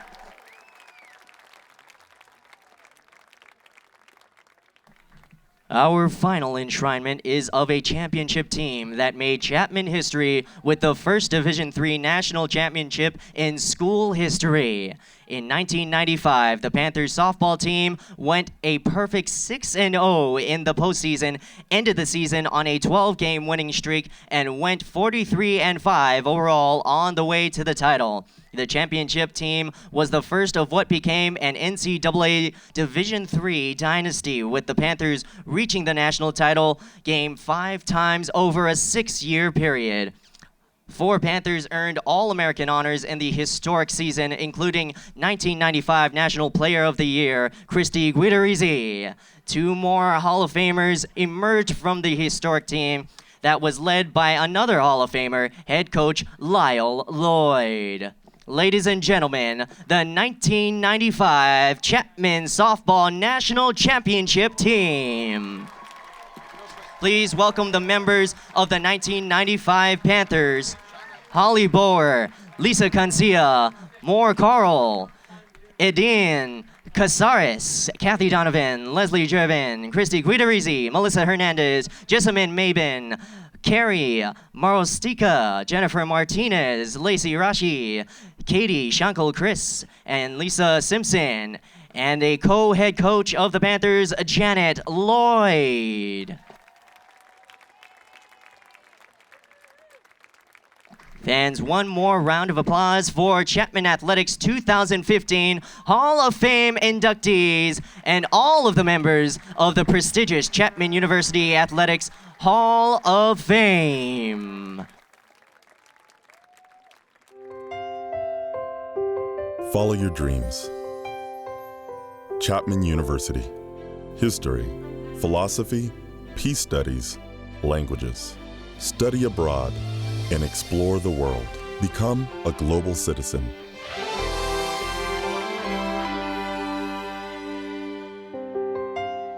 The Wilkinson College at Chapman University. Invest your humanity. Lead. Welcome to the Panther halftime report. The Panthers are currently winning 28-7 in the half. I'm Nick Vieira. Again, alongside me is Justin Maestas. Justin, this has been an incredible game so far. How do you feel the Panthers have been playing? Oh, phenomenal. I can't get over the way this team has been playing in the first half. Exactly what Coach Owens said. You know, a lot of great plays there in that first half, but you know what? There's always room for improvement. Again, defending down the field. Those long passes, I think, are the one thing that they need to really keep a hold of in that second half, but doing a phenomenal job on the run, doing a phenomenal job running themselves. Mac Vale's having himself a good game. I think only 2 incompletions here so far. A great game just overall. Defense, offense, special teams. I'm loving it. So it's almost like a completely different team in the past few weeks so far this season. It's incredible to watch. Oh, yes. I mean, even going into the game against Occidental, the first 3 quarters, the Panthers played phenomenal. It was that last fourth quarter that was not on the par, but so far here tonight, the Panthers built themselves a big enough lead to where I think, I don't want to say that. Don't say anything. I don't want to say They've had some rough second half. Let's not say anything yet. So just stay tuned because you know it's going to be a great second half, and I think Coach O is going to do well. All right, let's go ahead and take a look at the first half highlights and see just exactly what the Panthers have been pulling off tonight. Yeah, and here's McKibbins here on his first huge run. He's going to have a few more later in the game, and here's a deep pass over to Devin Kelly. Kelly had himself a 35-yard touchdown right there to give the Chapman Panthers a 7-0 lead. And here's Jeremiah McKibbins. 62 of his 136 yards came off of this run. He actually got injured on the play. Hakeem McGrew with a touchdown of his own to make it 14-0. But all along, there's Waiters right there doing a great job to help stop the run. And then here's another time, just punishing those Cal Lutheran runners, making sure that they did not get anything too comfortably going forward. One of the only solid plays there by Cal Lutheran, but overall, a good job by the Chapman defense besides this play. We're back in the game with Alfonso with the kick. Once again, he's just loving that 1 and 2 yard line. He kicks it perfectly in the middle there with a great run by number 1, Ricky Johnson. Once again, showing that 24 average per game return, paying it off.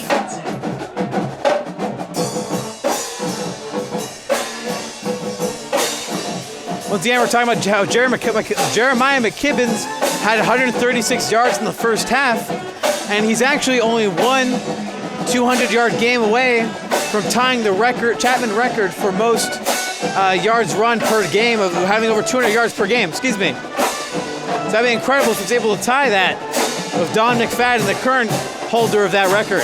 I tell you, he's going to have so many records once he exits Chapman. He's done a great thing for the Chapman program.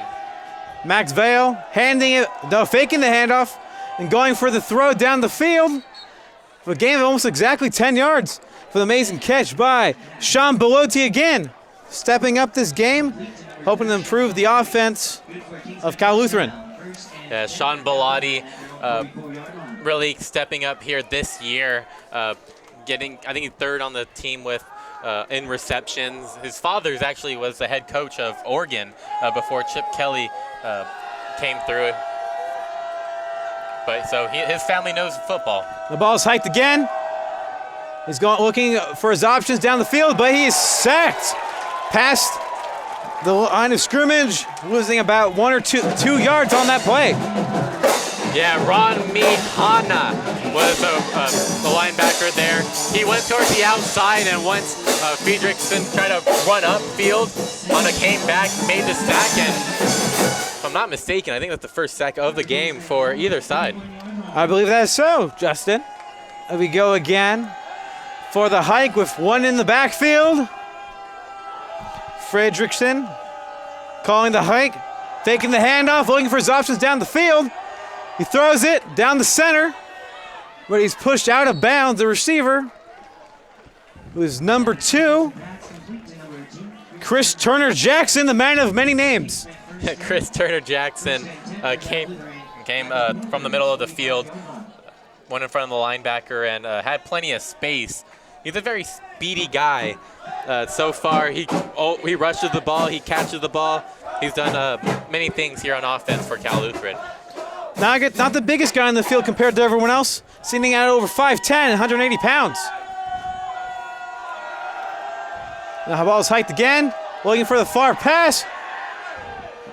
Well, there's a flag thrown. It looks like it's going to be pass interference on the offense, I believe. What do you think, Justin? I'm not sure, but first of all, it's an incomplete pass. So if it's on the defense, then should be a 15-yard penalty, or 10-yard penalty. But I'm not quite sure what exactly the call is. They were kind of wrestling. Weinstein did look back at the last minute See, he played the receiver and not the ball. I think it's going to be pass interference on the defense. Ooh. Automatic first down at the place of contact with the interference. Not a great way to start off the half if you're a Panther tonight. That's going to bring them down to the 30-yard line. On the Chapman side, definitely within field goal range if they can't convert a touchdown from this play. It's hiked off, but he's caught running back all the way to the 50, but he breaks a sack and is thrown away into the Chapman sideline. So I guess he was out of the tackle box to where he can just throw it away. Good pressure there by the Panthers. Not only do they have Hana there in the backfield, a good bunch of Panthers are there, also putting pressure. Had no choice just to throw it away and have to throw another down for Cal Lutheran. They're definitely coming back from the first half. They're definitely pressuring Frederickson a lot more on the offensive line. So they're even finding more ways to improve their game tonight. And it's hiked again, and it's thrown quickly. And it's intercepted, and he's running down the field, the 40. He passed the 50, the 40. It is going. Touchdown, Panthers. Amazing interception by Ethan Weinstein, of course. The incredible Weinstein, one of our players to watch. Don't want to brag or anything, but yeah, he is a player to watch. I didn't expect him to get a return touchdown, but it all was a hit there. The pressure by Hana, forced the high throw, and there's Weinstein there. He's comfortable in open space with his turn being the return man, but you know what? It could have been a linebacker. No one was going to catch him. No, that was an amazing run. Just showing just how versatile a player he really is. A returner, and shows that he has great hands as a cornerback as well. Yeah, his first interception would be returned back for a touchdown. This guy is so great with the ball in his hand. We're going to go for the field goal again. Alfonso lining up his powerful leg. And the ball is hiked, and the kick is right down the middle and over the net. Yeah. I think you should get extra points for that one. It went in the street, too. You can see a kid always going to go try to get the ball. Actually hit a car. Oh, great. At the stop sign. That was actually Weinstein's first career interception. And that's a great way to have your first interception when it also results in a touchdown.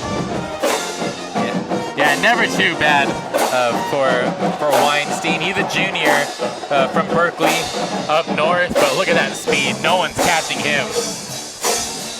He is just 200 pounds of raw muscle and great legs. Great legs. And we're going to get another Alfonso kick down the field. This, I don't know, you're talking about how he wasn't precise before, but I feel every kick he's had from the return has always hit the first or second yard line.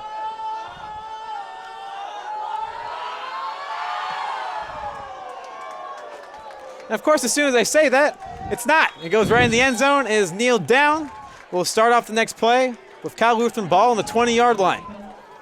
Chapman leads 35-7. Just the beginning of the second half if you're joining us. Remember how we talked about how the ball bounced their Occidental's way last week? It seems like it's bouncing the Panthers' way this week. Total domination here so far by the Panthers. Looks good for them looking forward. I think the ball has been bouncing the Panthers' way this entire game. I don't know if one of the Panthers made a deal with the devil or they just decided to wake up today, but whatever it is, it's really working.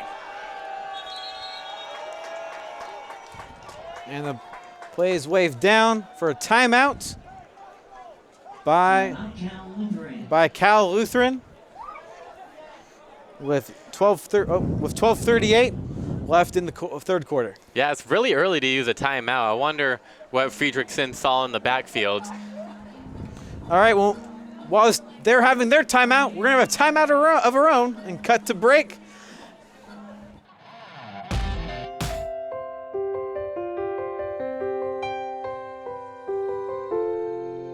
stand up for what's right. Chapman University.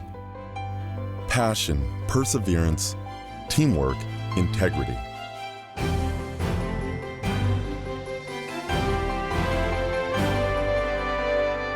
Create value in the world. The School of Law at Chapman University. Lead. And the ball is hiked. And he gains about 6 yards on that play. It'll be 2nd and 4. Cal Lutheran ball on the 36-yard line. If you're just joining us, Chapman is currently winning 35-7 right in the third quarter. Yeah, and C.J. Washington back in the game. He was injured, actually off the tackle by Alec Rory when he left his feet. Good to see him back into it. See that the rib injury was nothing too much. In the shotgun formation, Fredrickson gets the ball and throws it. Almost an interception by cornerback Drew DeMarco, who's actually been a player to watch in the past. I believe he has 1 interception so far this season. Yeah, and that was that first game at Linfield, and almost getting his second one. Almost could have been brought back for another defensive touchdown. Ball was a little bit thrown behind DeMarco with his camo arm sleeve there. His pink camo arm sleeve, though. As we remember, this is also Breast Cancer Awareness Month, as the Chapman Panthers are wearing pink socks and the cheerleaders are donning pink pom-poms. The ball's hiked. He's faked the handoff. He goes for the throw deep, but it is too far for wide receiver Ricky Johnson of Cal Lutheran. And the play is called incomplete with 4th and 3. Another great defensive stop there by the Panthers. Actually, the receiver was open. Unfortunate for Cal Lutheran. The ball was just overthrown its intended target. I believe that's Ricky Johnson who ran upfield, a community college transfer, Citrus College, an Owl. Citrus, a little similar to Orange. They go for the punt. And it'll be stopped at the Panther 25-yard line. It's in good field position to attempt for another touchdown for the Panthers. This is the part of the broadcast where you start making fruit jokes and stuff. I always am ready for a good fruit joke, Justin. I'm expecting one more before the end of the broadcast. Let's see if you can get I'll get you 3. Get 3? Okay. All right, back to the action, though. Chapman offense is lining up again. They have 2 members in the backfield. They're looking for a solid long hike in the shotgun formation. Is handed off, and he runs straight down the middle, getting about a 1 or 2 yard gain. Not too much, but still respectful.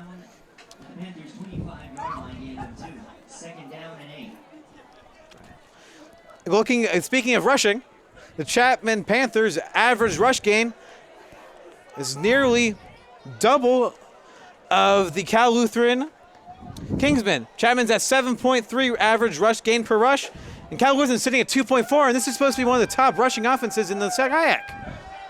Again, it's panning off to Jeremiah Kibbins as he has room to run. He's passing the 40. He's juking defenseman after defenseman, but he is taken down at the 53-yard line. It brings a smile to my face to see McKibbins doing so well. Past 2 weeks, I mean, he's looking like the old McKibbins from last year. Had an early struggle to begin the year, but man, is he making for it up here later on in the season. Another good run there. And the ball is hiked again. Fake the handoff begins, but throwing to Sean Meyer, who jukes out, breaks that defenseman's ankles there, and runs for another gain of 7 yards. Panthers are having fun here today. A nice nifty move there by Sean Myers. Caught out in the flat to the left side. Did a little stutter step, enough to where the defender didn't know where he was going, and man, his ankles are gone after that. That defensive ankles are gone. We're going off to the hike again. It's thrown long for Chapman, but is knocked down and is called incomplete. 3rd down and 2 yards to go to get another first. Devin Kelly looking for his 2nd touchdown of the game. That one, though, just a little bit underthrown.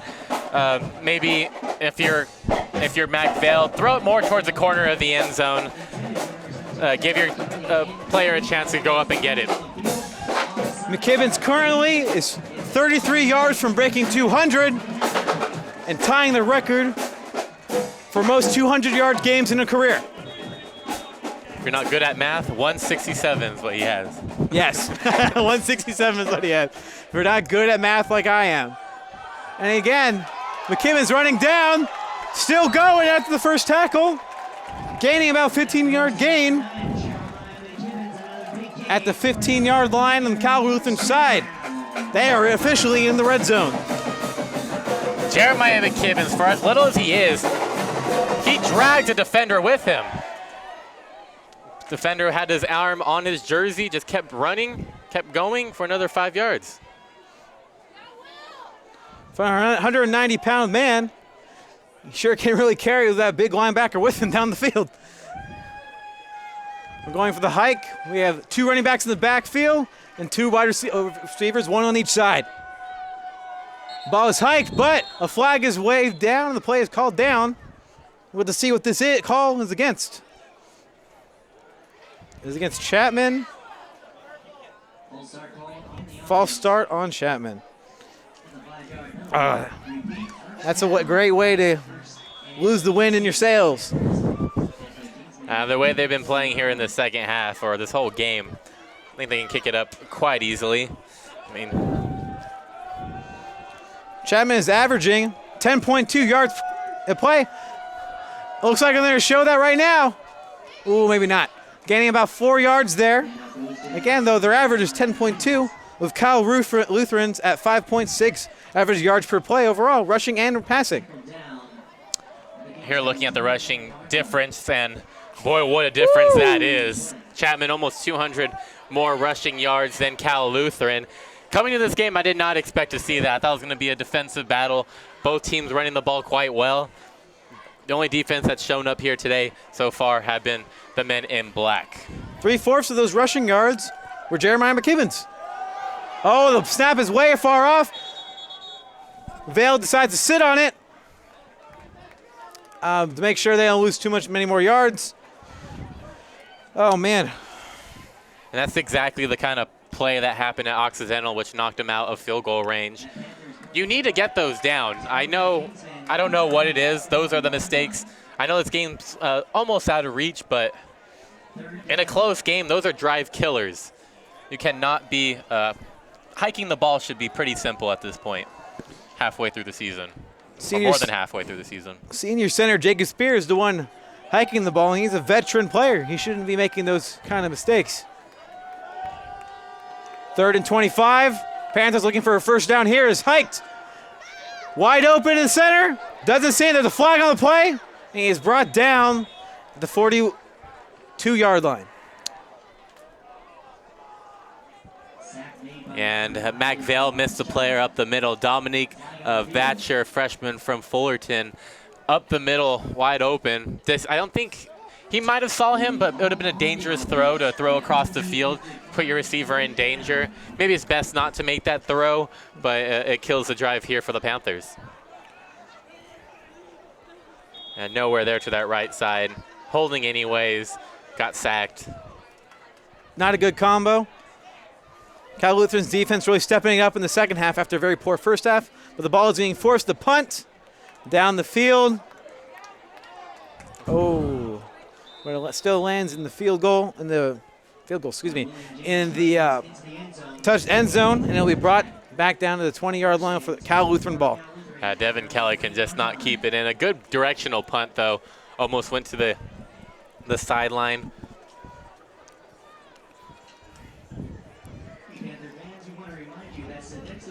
Tell you, I do like the punter for Chapman, William James, a fantastic punter. If you come to the games, watch him at halftime or before the game. He'll be hitting them inside the 5, inside the 10 all day long. And we're going to go bring it back here with 3 wide receivers and 1 running back, faking the running back pass, and it's thrown down the field, but is once again too far to wide receiver Ricky Johnson. He's seeing him, but he's not getting it to him. Yeah, and it was actual double coverage. You had Drew DeMarco here on the near side and Connor Larkin at safety, both really coming together, making that a difficult catch there by Johnson.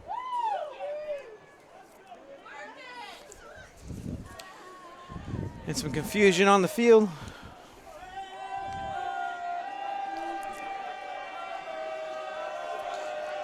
And Fredrickson is waiting for the hike with 4 wide receivers to throw to. They're really stepping up their passing game for a thing. He's running down the field on the right side, looking for a throw. And it looks like it is caught at the 35-yard line, making it a first down, Cal Lutheran. That really started off with Miles Ailes really timing the snap perfectly, starting to run up, and the center had no choice but to slide over, leaving an open space there up the middle. Eddie Favors took advantage, just could not get to the quarterback in time. Going for the snap while running back in the backfield, who's hand off to, and he's wide open, no one covering him. Looking for the tackle around the 30-yard line. A gain of about 40 yards.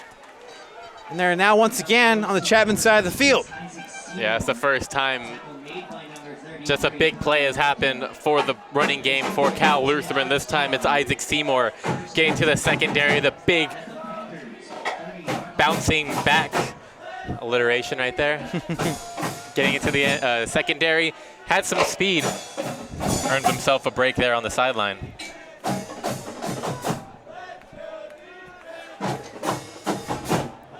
Again, they're setting up at the 30-yard line. Kalu looking for their second touchdown since the first quarter. Well, Chapman is currently leading 35-7, but we're going to a timeout. Kingsman timeout. It's been a very hard-fought second half so far. Do you think Chapman's really living up to the first half domination? Yeah, they've done great here so far in the second half. Let's go ahead and take a look at the SCIAC standings so far. Laverne Leopards are 3-0 in conference, 4-1 overall in first place. Cal Lutheran is in second, 2-1 in conference. Claremont, similar 2-1. Occidental 2-1. Redlands Bulldogs 2-1. All the way down to Chapman Panthers, who are only 1-2 and 1-4 in conference overall. Pomona, Pitzer, and Whittier Poets sitting down at the bottom of the conference, 0-3. Yeah, Claremont and Occidental played today. Two teams that the Panthers lost to, and two teams that the Panthers need them losing going forward. I tell you, as well as they played here, it might not matter. They need other teams to lose going forward. But win the next games, win it against Laverne, win here at home against Redlands, then win against Whittier. Hopefully good things will happen. Redlands will definitely be a very big game to decide the fate of the Chapman Panthers this season, but the ball is hiked again, looking down the field, but he's in danger with a great run from number 5, CJ Washington, who's back in the game after an injury earlier in the first quarter. It was supposed to be a pass outside to Sean Bellotti, but constant pressure and good secondary defense. Fredrickson had to just shovel it over to CJ Washington, did as much as he could. Comparing the rushing yard state from Chapman to Cal Lutheran, McKibbins has 184, and Isaac Seymour only has 42. McKibbins just having a great night tonight. Again, the ball is hiked, and he almost sacked, but is missed. He ends up throwing it down, and is waved off incomplete, bringing it back to 3rd and 5. Yeah, just spitting his way out of the arms of Cameron Page. Page only one game so far this year, but got into the backfield and should have been a sack. Should have been. He had him running there. That ball definitely did not get caught there on that play. Again, Kalu having to change up their offense than normal, stacking wide receivers on both ends. Looking for the long pass down the field, is cut. And is good for a first down and maybe then some. But now it is stopped at the 7-yard line. 1st and goal, Kalu Kingsman. Good catch there from the left side, right side by Connor Allen, the senior tight end. Second in the team with in receptions. Really a focus point here for the passing offense, but it really has been quiet here in this game. The ball is hiked and is thrown down, but is knocked down by Mr. Drew DeMarco. Drizzy Drew DeMarco, showing that he should have been maybe one of the players to watch this week. Well, Weinstein has done a great job also. But Drew DeMarco did a good job of looking at the ball also, so he becomes eligible to fight for it. Smart play by him. And there he is again, helping make that tackle 2 plays earlier. The ball is hiked. He's looking for a far pass down, but it is tipped off and it called incomplete. 3rd and 7 on the Chapman 7-yard line. Yeah, couldn't quite tell who it was, but great job just getting your hands up. That's a big thing. Get your hands up and maybe good things will happen. Currently, 3rd down stats have Chapman at exactly 50% and Kalu at 44. Really, it could go either way here. The ball is hiked. He's looking for a long pass, but he breaks the tackle, and it is caught, and it is a touchdown for Kalu. Gotta say, Lorenzo Mark had his back to the quarterback, and it was a risky throw, but Friedrichsen threw it towards the back of Lorenzo Marks, and Marks didn't see the ball. Bellotti was there, made the catch. Bellotti definitely being an impact player this game. I know we've been saying his name a lot tonight, helping try and keep that Kalu offense in this game. Pending the kick, Chapman is leading 35-13 with 4:53 left in the 3rd quarter. The kick is off, and that is good for the extra point, bringing the Kalu score to 14.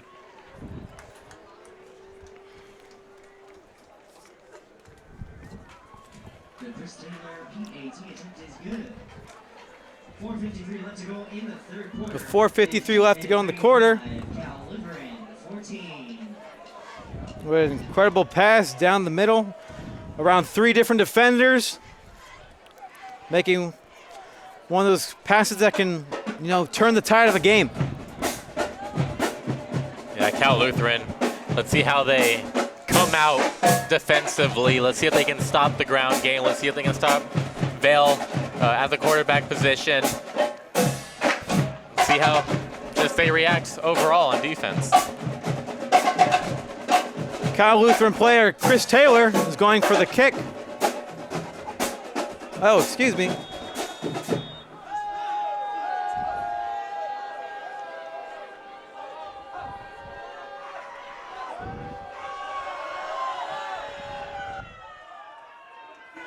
And the kick is good in the end zone, but Ethan is going to run it down the field. He stops. He keeps going, ending at the 15-yard line, just about 13 yards shy of his average return yardage.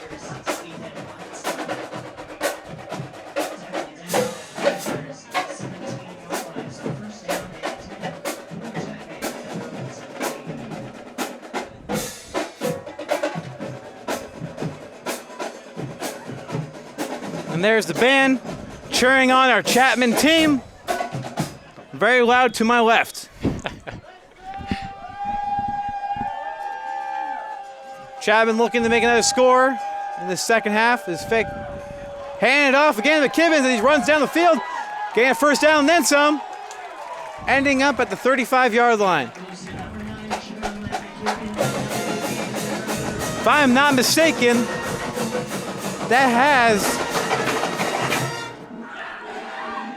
has to be 200 yards at this point. We'll have to double check on that. But I believe Jeremiah may have tied the record for most 200-yard games in the career.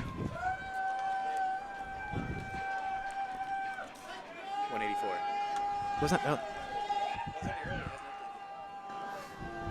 And the ball is hiked off, and again is run down the field for a gain of about 4 yards. Chapman really just running over this Cal Lutheran defense, who I've mentioned before was before tonight ranked first in rush defense in the SCIAC standings. Yeah, it was the Panthers who came out firing that had the defense on their heels, really set the tone.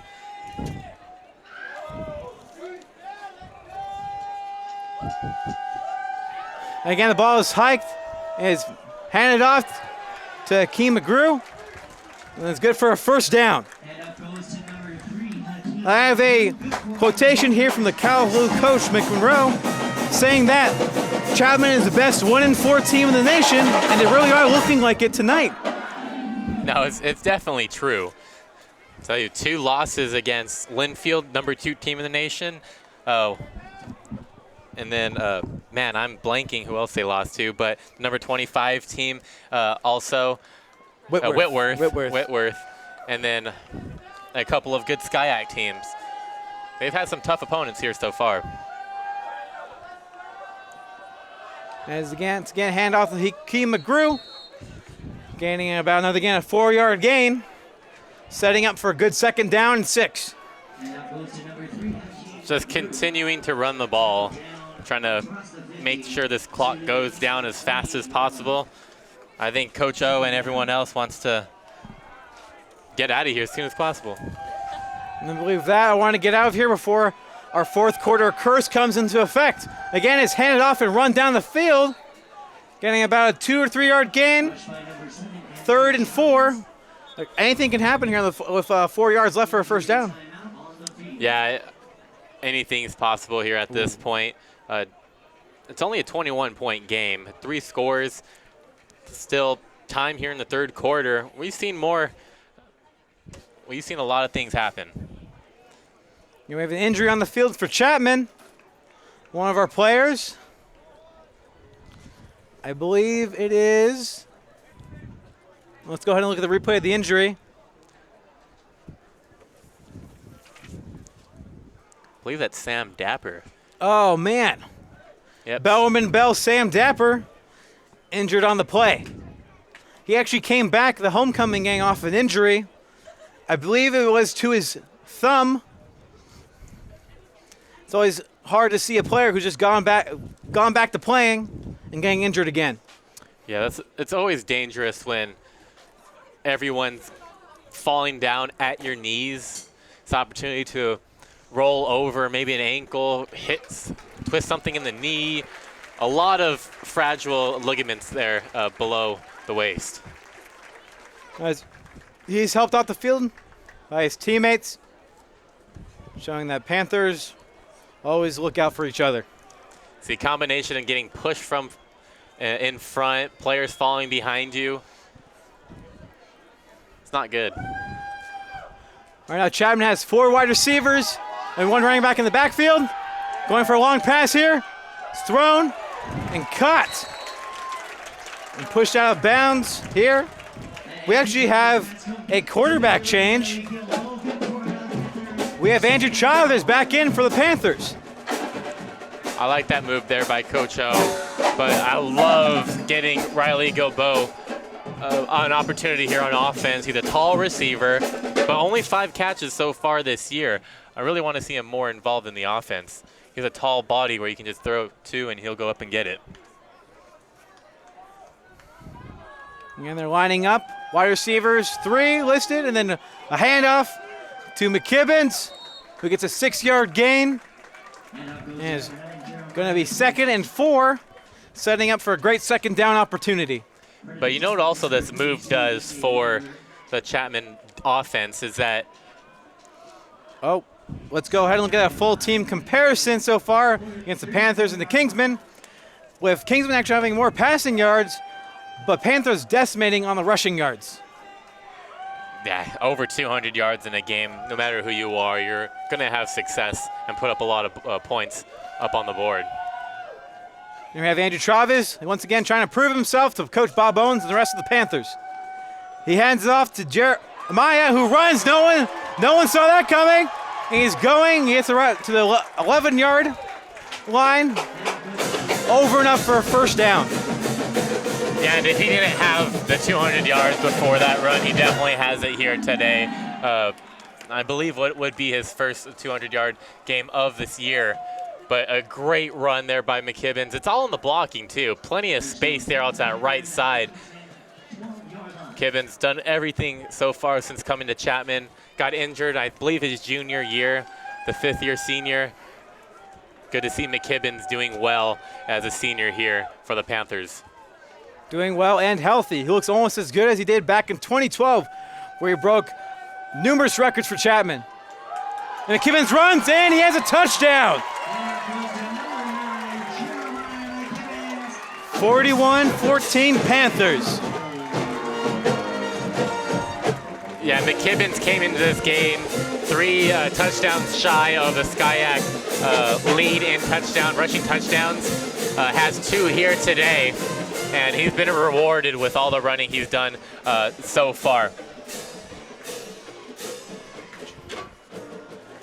Again, McKibbins showing that he really wants to make in that Chapman Hall of Fame. I don't think we can give it to him soon enough. And the kick from Alfonso is good. And back into the street again. Alfonso showing that nets won't stop him from kicking that ball into the street. He's having fun. He wants to show off his leg.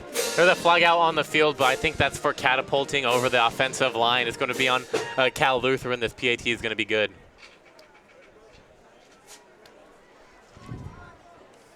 It looks like you're right. And McKibbins has decimated the 200 yards and is at 243 currently. This is his 5th game. So he has tied Don McFadden for the total to having over 200 yards in career games. In 5 career games, excuse me.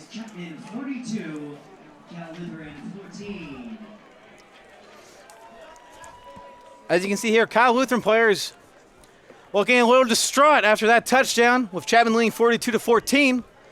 When Cal Lutheran had come off a win last week, 47-27 versus Pomona Pitzer. Yeah, it was a good win for Cal Lutheran, going on the road against Pomona Pitzer. We saw them 2 weeks ago, the Panthers, and they put up a good fight. But Cal Lutheran, just like the Panthers did, pulled away late. Alfonso with the kick again. And is going to go land in the end zone and out, bringing the ball to the 20-yard line for the next Cal Lutheran drive for their touchdown.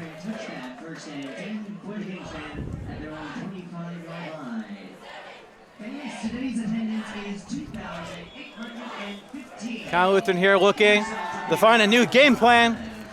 They've tried rushing in the first quarter, switched to passing for the rest, and just hasn't been working. I don't know what Coach Bob Owens told them in practice this week, but they are really fighting tonight.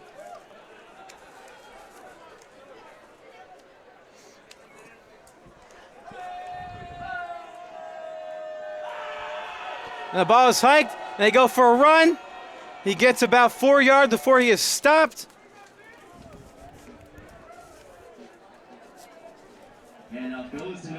That was Ushali Ellison, who is nowhere to be found on the depth chart for Cal Lutheran. They're really going to their bench here to try to stump the Panthers. With the end of the third quarter, we're going to go ahead and go to break. Chapman is leading 42-14.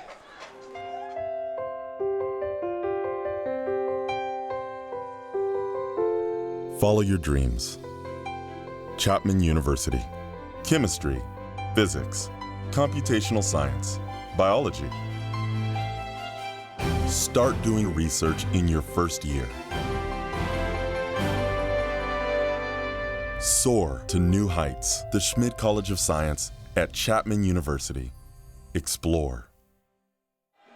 Oh, and we're back, and they're going for the hike. He's rushing, was caught by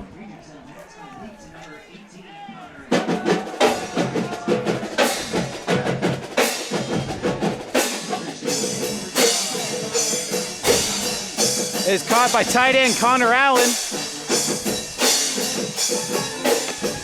Great throw on the run, managing to gain a first down after that. This Chapman defense has just been putting so much pressure on Adam Friedrichsen all night here tonight. Friedrichsen again going down in the back. It's thrown again.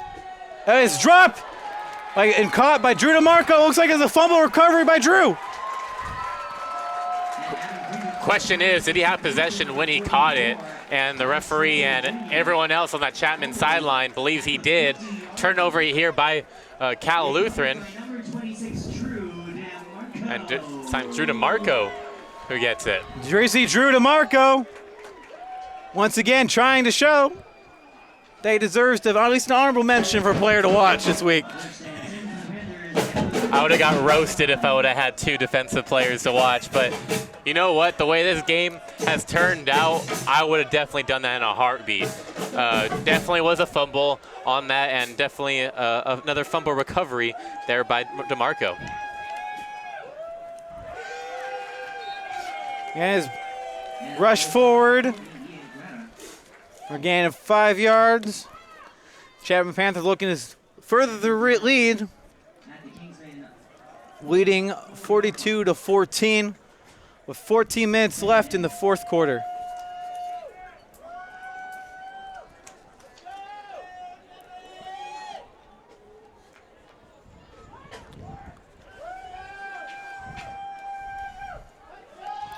Once again, we have 3 wide receivers on the line and 1 running back who it is handed to. The play is called back. He's pulled down. Not getting too much there, actually losing a bit. Yeah, Ian Croddick now was taking the Wildcat past 2 possessions. Did not really get too much there on this past run. Fake handoff, but really nothing there on that left side. Nothing that the Panthers can do to gain anything positive. Panthers looking to kill a clock here for another toss to a running back, where he gains a first down conversion on the 41-yard line. Cal Lutheran side. Another first down here, and it's good to see that the Panthers are getting first down, moving the ball, even with such a huge lead.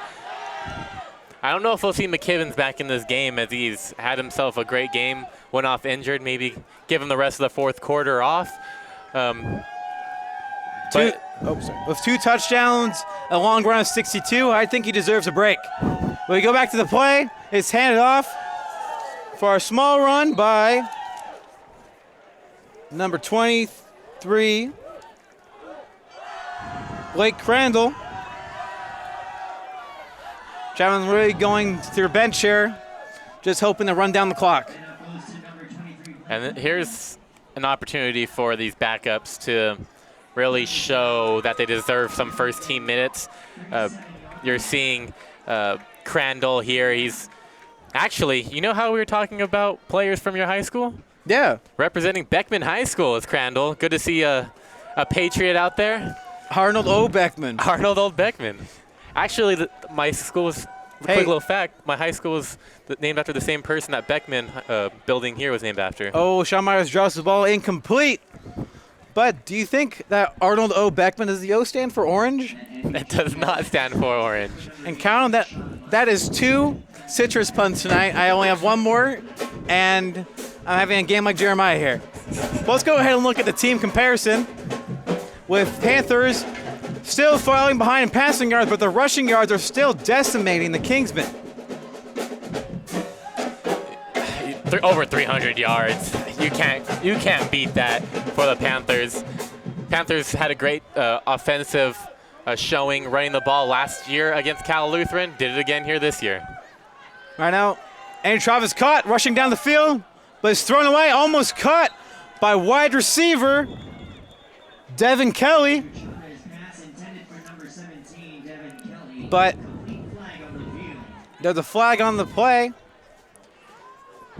Let's see what the call is from the man in the white hat. And looks like it is against Cal Lu. Rough. And the play will be brought back down. like roughing the passer. So an automatic first down here. It's always a nice feeling to get an automatic first down. We can see the replay here. Just telling Kelly to keep going.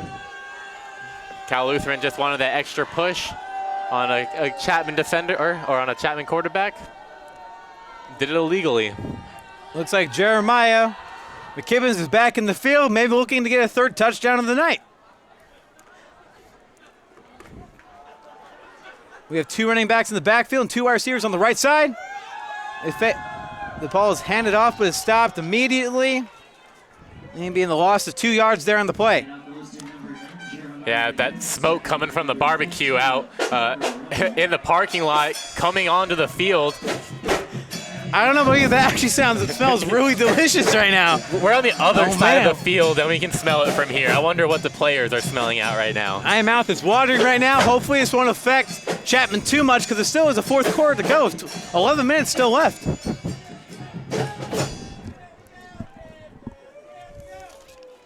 Ball's again handed off to McKibbins, who rushes down, open field, and it looks like it'll be his 3rd touchdown of the night. Panthers touchdown. You know, you said they put him back in this game to get them another touchdown. I said you're crazy. They should be resting him. You know what? I think Coach Owens wants to reward McKibbins for all his service. Keep giving him the ball, gain more yards. Are you serious? He had 240-something yards before this drive. Adding on to it, adding on another touchdown. McKibbins having himself a fantastic game. People say Kwame Doe is the best running back here in Skyac. I think McKibbins wants to have a word with those people. Jeremiah just showing us drink some water that this may be his last year, but he's definitely going to go out with a big bang. And it looks like the extra point was good.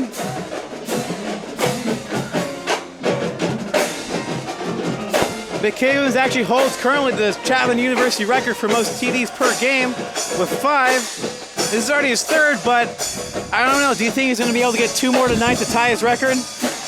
I think that'll just be rubbing it in the face of Cal Lutheran, but you know what, McKibbins, good for him, getting 3 touchdowns here today.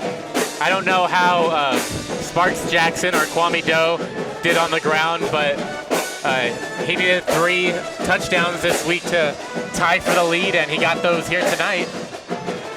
Keeping up in the touchdown race, I guess you can say. Big Bob Owens, I'm sure, a happy camper tonight. He'll be continuing to push his Panthers to do even better. Because 49-14 is not big enough of a lead. No, with the bad luck Panthers have had in the 4th quarter. Here goes Alfonso with the kick. And it is going to end up at the 5-yard line as it was brought up. Ending up at around the 30-yard line by Mr. Chris Turner Jackson, the man of many names. But going back to McKibbins, going out to all the Skyac representatives, give this guy Skyac Player of the Week. He's definitely earned it here this week. After coming back from injury, getting over 200 yards, 3 touchdowns. Give it to him, Skyac. The rushing average actually for Chapman this semester has been 125, and they've doubled that tonight. With 1 man. With 1 man, really. And the play is waved down, looks like. Will be called on the defense. Or offense, offense, excuse me. I was so excited, I thought Chapman had the ball again already.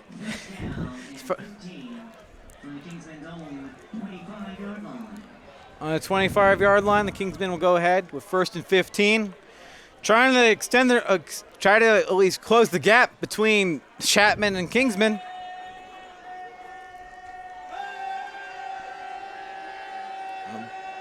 Ball's hiked and thrown quickly, but wide receiver Ricky Johnson was not looking. Yeah, miscommunication there. Friedrichsen thought Johnson was going to go out in the flat, but decided to run upfield with a little faked out more as quarterback than he did the defensive back. Yeah. Quarterback really had a great opportunity there to try and catch an interception. That would have been nice little icing on the defensive cake that Chapman has been tonight. A cake that is flavored with my favorite ice cream flavor of orange. And the ball is thrown down and picked up on number 57, but the play is waved down. There's no touchdown on the play. You know, I think that's a lot closer than it is.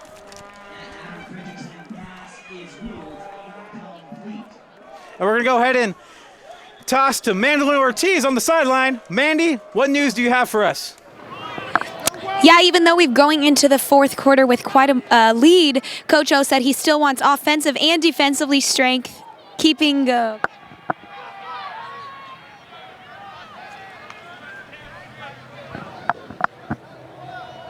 right. Even though we are going into the fourth quarter with quite a lead, Coach O wants to see offense and defense continue their play as strong as possible. He wants to see if we can gain some momentum, get something going, so they still have that energy and excitement going for future SCIAC matchups going on the rest of this season. All right, we're back. Thank you, Mandy. Some great insight to big Coach Big Bob Owens.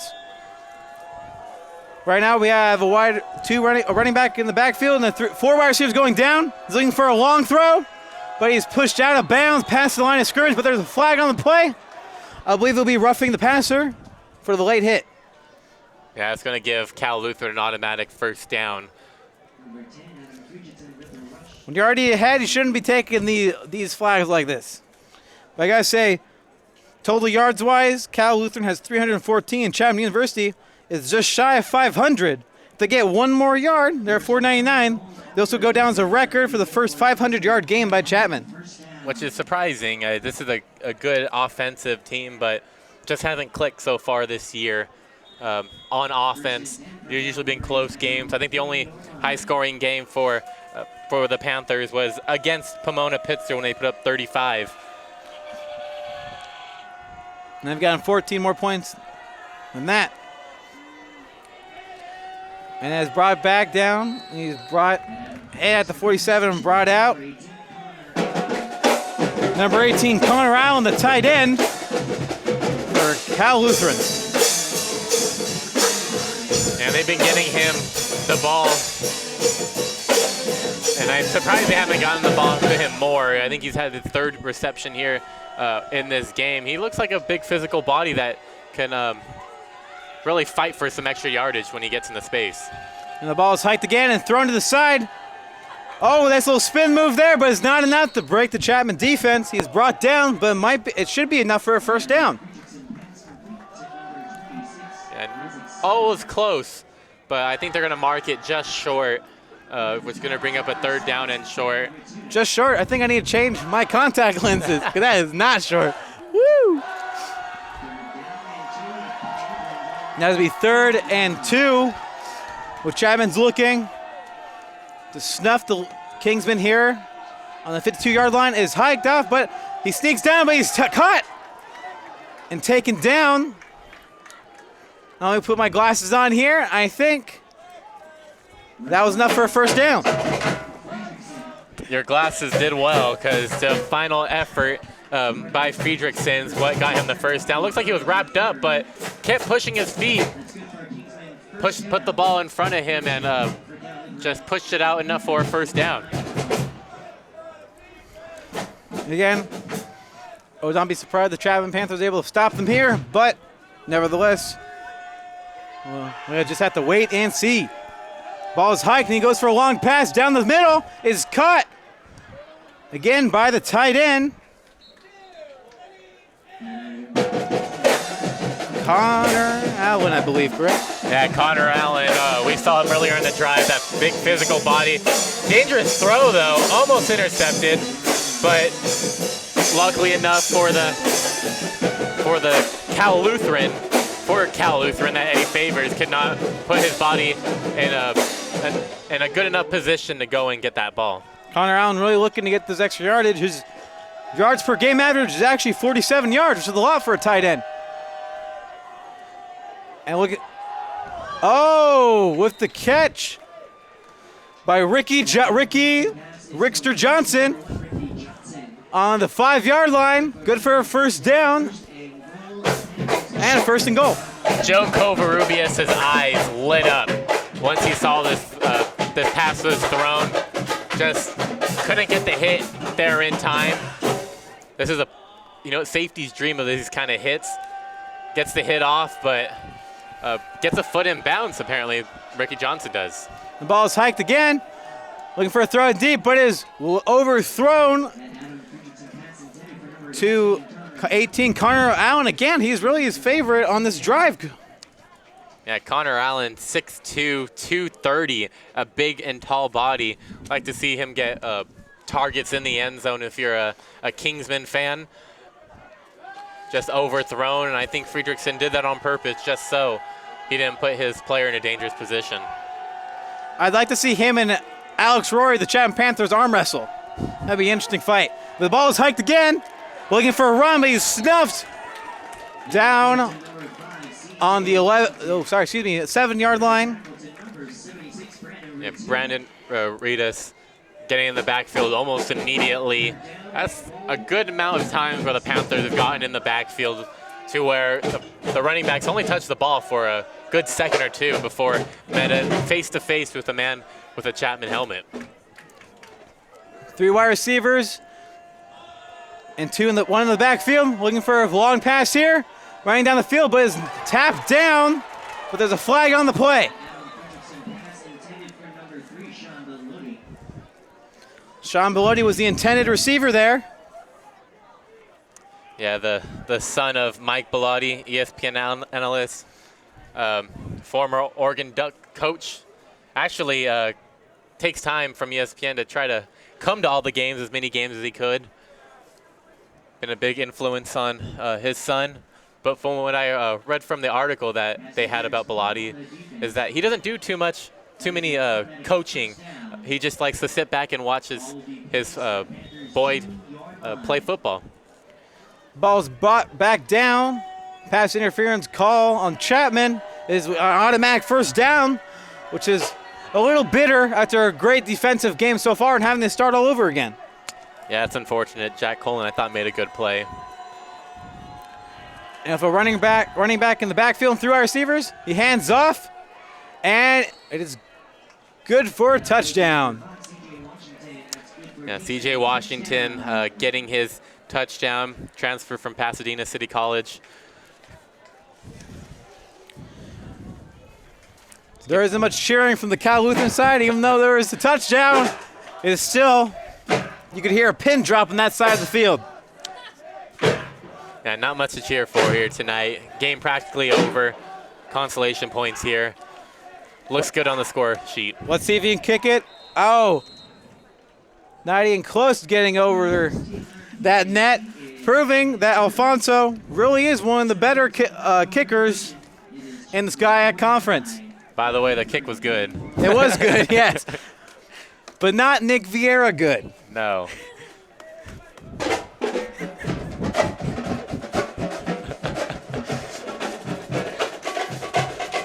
Hey, do you remember, did you play sports, Justin, when you were little? I did. Played basketball. Look at that nice little run from C.J. Washington bringing it in. I don't know about you, but I played a lot of soccer in my day. And during halftime, we used to have tons of oranges. Really? Yeah, delicious. Good source of vitamin C right there. Oh, yeah. High quality vitamin C. But aren't you glad you ate them at halftime for a good second half? Oh, that's pretty good. Okay, thank you. There you go. That was pretty good. That's 1 point for you. My time's over. I'll see you guys later. That was better than mine. I was stretching there. All right. We have Chris Tay with the kick. The lesser kicker to Alfonso in terms of Nick points. And the kick is off. They elect to rush it down the field. Breaking a tackle there, jumping, spinning, but taken down at the 22-yard line. Oh, look, there's Pete the Panther, Chapman mascot, using the breast cancer awareness pom-poms. Yeah, he's been doing a lot of dancing here so far.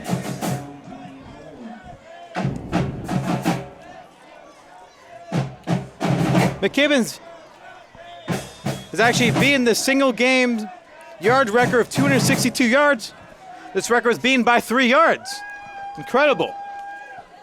Ball is kicked off and flown to the running back and run down the field for 5 yards. Maybe Coach O realized how close he was to getting that record. Probably someone told him on the sideline. That's probably why he put him back in the game. Now I'll really be surprised if they see him in the game. Looking down at the sideline, I saw Hakeem McGrew with his helmet off, talking to some teammates. Looking for McKibbins. He's probably ready in the locker room showering.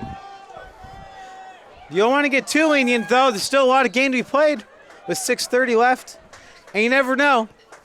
Miracles do happen. As said by the great Kevin Garnett, anything is possible, so don't leave your seats yet. But Cal Lutheran are going to have to stop the run before the impossible becomes possible. Chapman sitting at 3rd and 4 yards to go for the first down. And they rushes for number 28 of Chapman. Gets a good 3 yards. Darren Nishi. Chapman, a sophomore. Chapman's really going down their bench for this. Rushing yards, as you can see, again, Chapman's at 296 and Cal Lutheran's at 76. Really off tonight. They're usually average 185 yards per game. Chapman's having an all right game on the ground. Just all right. Only a school record by McKibbins, but that's cool. Nah, he's barely breaking a sweat, I bet. With all the high-quality H2O and oranges he's been eating. Again, we're going for the punt here.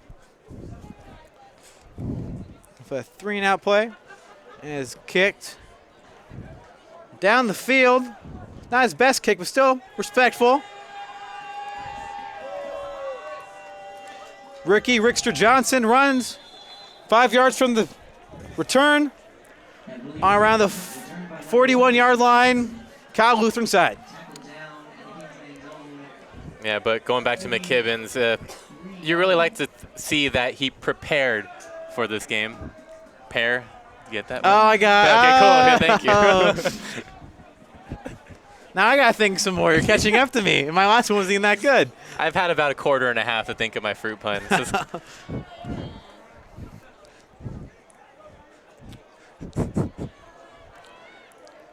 And it's Kalu ball. 2 wide receivers on the left, and running back to his to Fredrickson's left, and is thrown deep. But number 7, John Lewis, tripped on some invisible clothesline there. Just losing his legs towards the end there. Ball was overthrown. Probably best to just fall to the ground rather than get hit by a safety for the Panthers. I'm sure he's ready for a nice nap after this game. Yeah, it's been a blowout here so far. Yeah. Cal Lutheran only had 1 loss coming into this game, and that was against a very good Redlands team. Going to get their second one here tonight. And it is hiked, and he runs forward, getting about 4 or 5 yards on the play. We 3rd and 5. Let's see if Cal Luke can end up getting a first down. Yeah, less than 5 minutes to go. But it really does show, and I think Coach McEnroe for Cal Lutheran really talked about it. Chapman really is the best 1-4 team in the nation. I haven't done my scouting on the other 1-4 teams, but they've done well here tonight, and I think they're going to put themselves back on the SCIAC map. Watch out Laverne, watch out Redlands. Ball is thrown and caught. 3 yards past the first down by their tight end again, Connor Allen.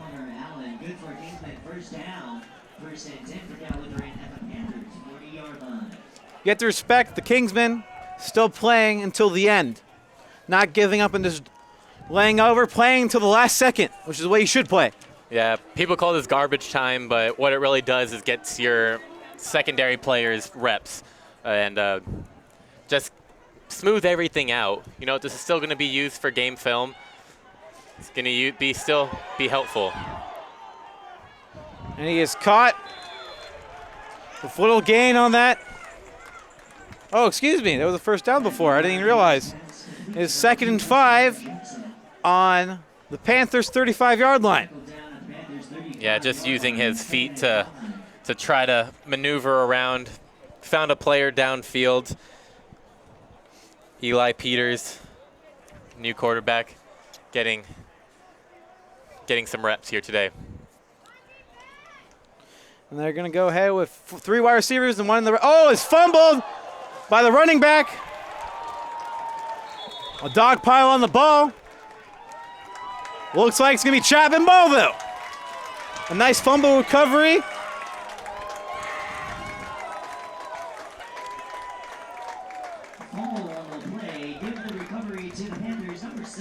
Looks like we'll be giving credit to that fumble recovery to Brandon Ratuda, who gets the award for the funnest name to say tonight.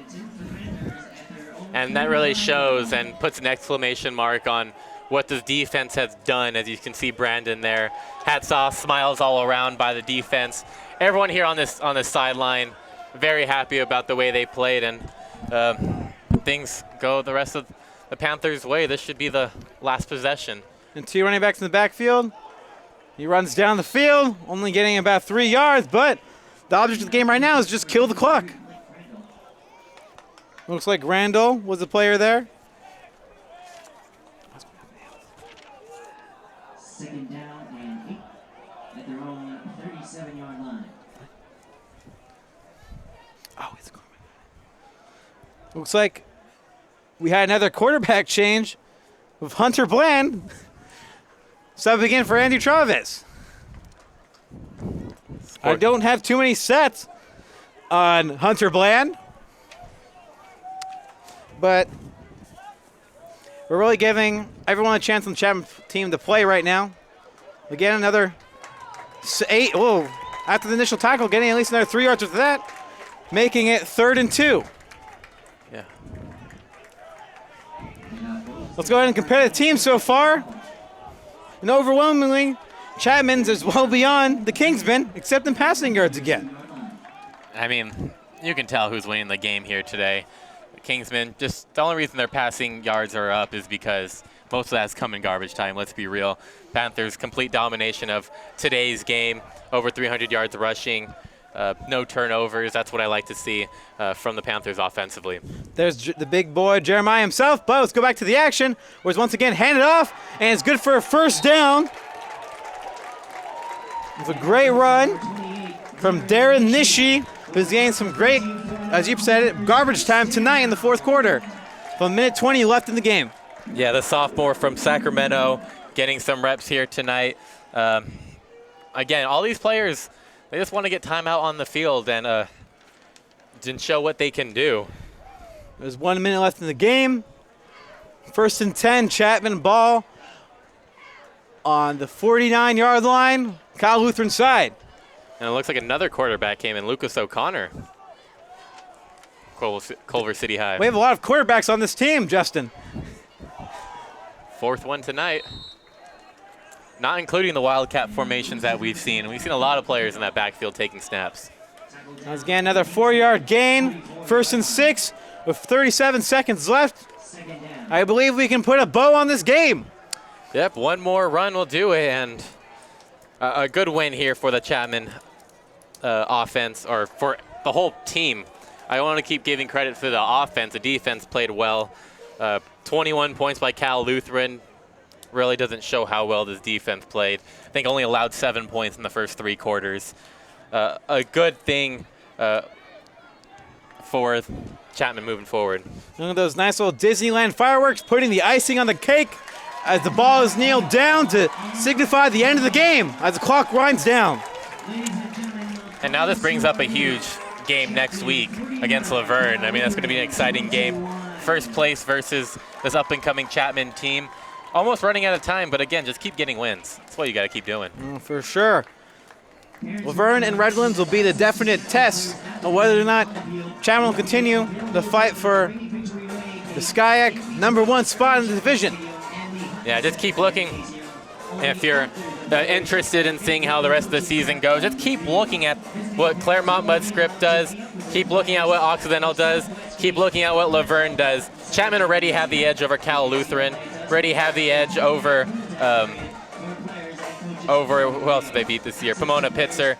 They just need to keep winning. If they win against Laverne, they need Laverne to lose one more time, and if they win against Redlands, they have the advantage over them. They just need to keep scoreboard watching. And you can see there the final score was 21-49. Chapman Panthers shaking the hands of the Cal Lutheran Kingsmen. We are classy here in Orange County. That was another orange pun if you're keeping a score back at home. What did that make 5, I think, on the game? I think I'd make 5 and you have 3. Yeah, but I would say one good one, so I'd still take my 3. I've got to say, I came to this game a little pessimistic. The Chapman Panthers sure did prove me wrong. Yeah, no one knew, and look at how excited they are at their band. They're dancing over there. They knew how big this win was. They're excited to extend their win streak over the Kingsmen. Now 3 straight wins by the Panthers over the Kingsmen.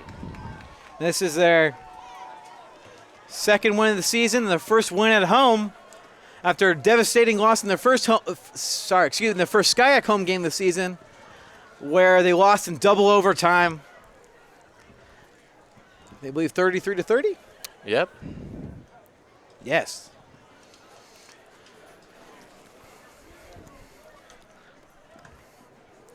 We saw, how many quarterbacks tonight? 4 different quarterbacks. Just all giving them a chance to touch the ball tonight.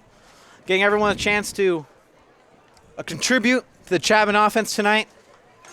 Yeah, now I want to hear what Coach O has to say about the performance here tonight. You know he's going to say, there's going to be things that we could improve on going forward. But overall, he looks like a happy man here tonight. His hat's not on. He's an excited individual. I think last game he kept his hat on, tried to stay underneath the shade of his hat. If you look, I think he's even cracking a smile. Coach O with a smile? Coach O? What? You never smile, Coach O. This is incredible. He's talking with his hands, though. He's still focused on next week going forward. And look at everyone there with their knees on the ground. All attention on Coach O, and all attention next week against Laverne on the road. The first-place team, Leopards. We beat the second-place team tonight. Leopards are going to have to watch out tomorrow. Next week, not tomorrow. It'll definitely be a close game.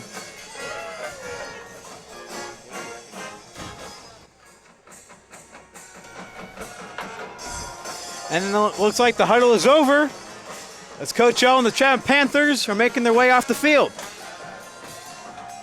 Good overall win. Move up to 2-4. Maybe they might be the best 2-4 team left or in Division III. Now 2-2 in SCIAC play, and again, just scoreboard watching. Mudscripts beat Occidental here today, so Occidental lost. They need Occidental to lose one more time. They need also Mudscripts to lose 2 more times. So just keep looking at the SCIAC standings. Panthers got their first ever division title last year, looking to repeat here this year, but things look still slim, but a good win here tonight.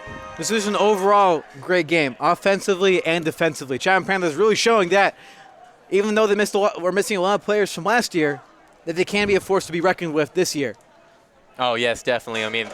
Michael Leahy was the quarterback for this team last year, and coming into this year, there are major question marks there at the quarterback position. All right, now we're going to hand it over to Mandy Ortiz on the sideline. Mandy, what do you have for us? I'm here with Ethan Weinstein. Ethan, you played a big role in tonight's victory. How does it feel to win in front of the home crowd? Oh, it feels great. Been waiting for this night for a long time. Finally got the win from the home, so we're celebrating tonight. Awesome. And how do you plan on keeping the momentum going next week against Laverne? Just keep doing what we're doing, come out fast, come out hot, and just get another win. Awesome. Congratulations. Thank you, Ethan. All right, we'll send it back to you guys up in the booth. Thanks, Mandy. You were great tonight. It was great having Mandy's ear on the floor down there telling us what's going on. You can see the band there celebrating our second victory of the season. the first chance they've actually been to be there to play at the end of the game for a victory. Yeah, first home win. It's good here. Crowd went home happy. Fans going home happy. Players going home happy. Everyone's going home happy besides the people on the other side of the field. All right, we're going to go ahead and head to break. When we come back, we will have the Panther report on how the game went. Follow your dreams. Chapman University.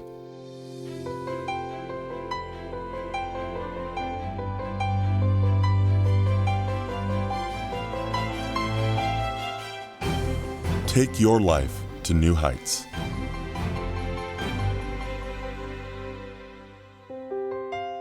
Chapman University. Invest your humanity. Lead.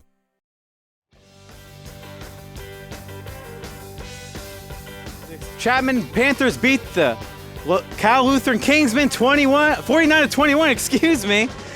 I'm just so excited over this win that Chapman Panthers played a great game offensively and defensively. Justin Maestas, what did you think of the game?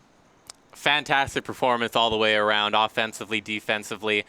Everyone played well here tonight, got themselves a very good win here at home, their first home win of the season. And like Coach McEnroe said, best 1-4 team in the country. And so that's going to take us to the highlights of today's game. And it really was a good one for the Panthers, as we can see the first touchdown over to Devin Kelly up the middle. A good, solid gain for 35 yards. And here's Jeremiah McKibbins. 62 yards here on this rush. Actually got injured on the play. Came back, still rushed for over 243 yards. Defense, boom, being with the hit. They played well. Everyone played well. Here's the only first half touchdown up the middle to Connor Allen for 31 yards. Just a defensive lapse. No one really covered Allen. And it was looked like it was going to be a close game, 7-21, or 21-14, or 14-7, excuse me. But Chapman offense continued to play well. This one down the middle. This one was a Sean Myers for 72 yards. Made it 28-7, and a fantastic one-handed grab there by the senior receiver.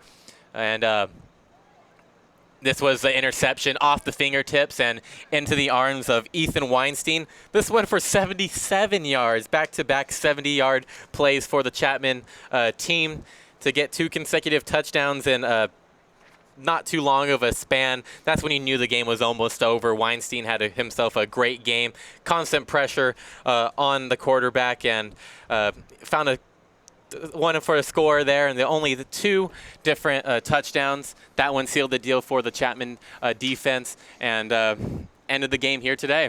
We go ahead to the post-game comparison, see how the Chapman Panthers fared against the Cal Lutheran Kingsmen, with Panthers not hitting as much in the passing yards, but really killing it in the rushing yards. Yeah, almost had as many rushing yards as Cal Lutheran had total yards. That's how dominant they were on the ground. Did well. Best thing I like to see, 0 turnovers for today's game, especially with a young quarterback like Mike Vale. Yeah, Mike Vale really did prove himself today, showing us that even though he's younger than Andrew Chavez, he really does deserve that starting role. Yeah, he played well the past 3 games. Struggled a little bit against Occidental, but really solidified himself as a starting quarterback here for the Chapman Panthers. Expect him to be the starting quarterback for the rest of the season. All right, we're going to go ahead and head off for tonight. I've been Nick Vieira, and this is Justin Maestas. We hope you enjoyed the game. It was, once again, a Chapman victory of 49-21 against the Kingsmen. The Battle of the Round Table was won by the Panthers.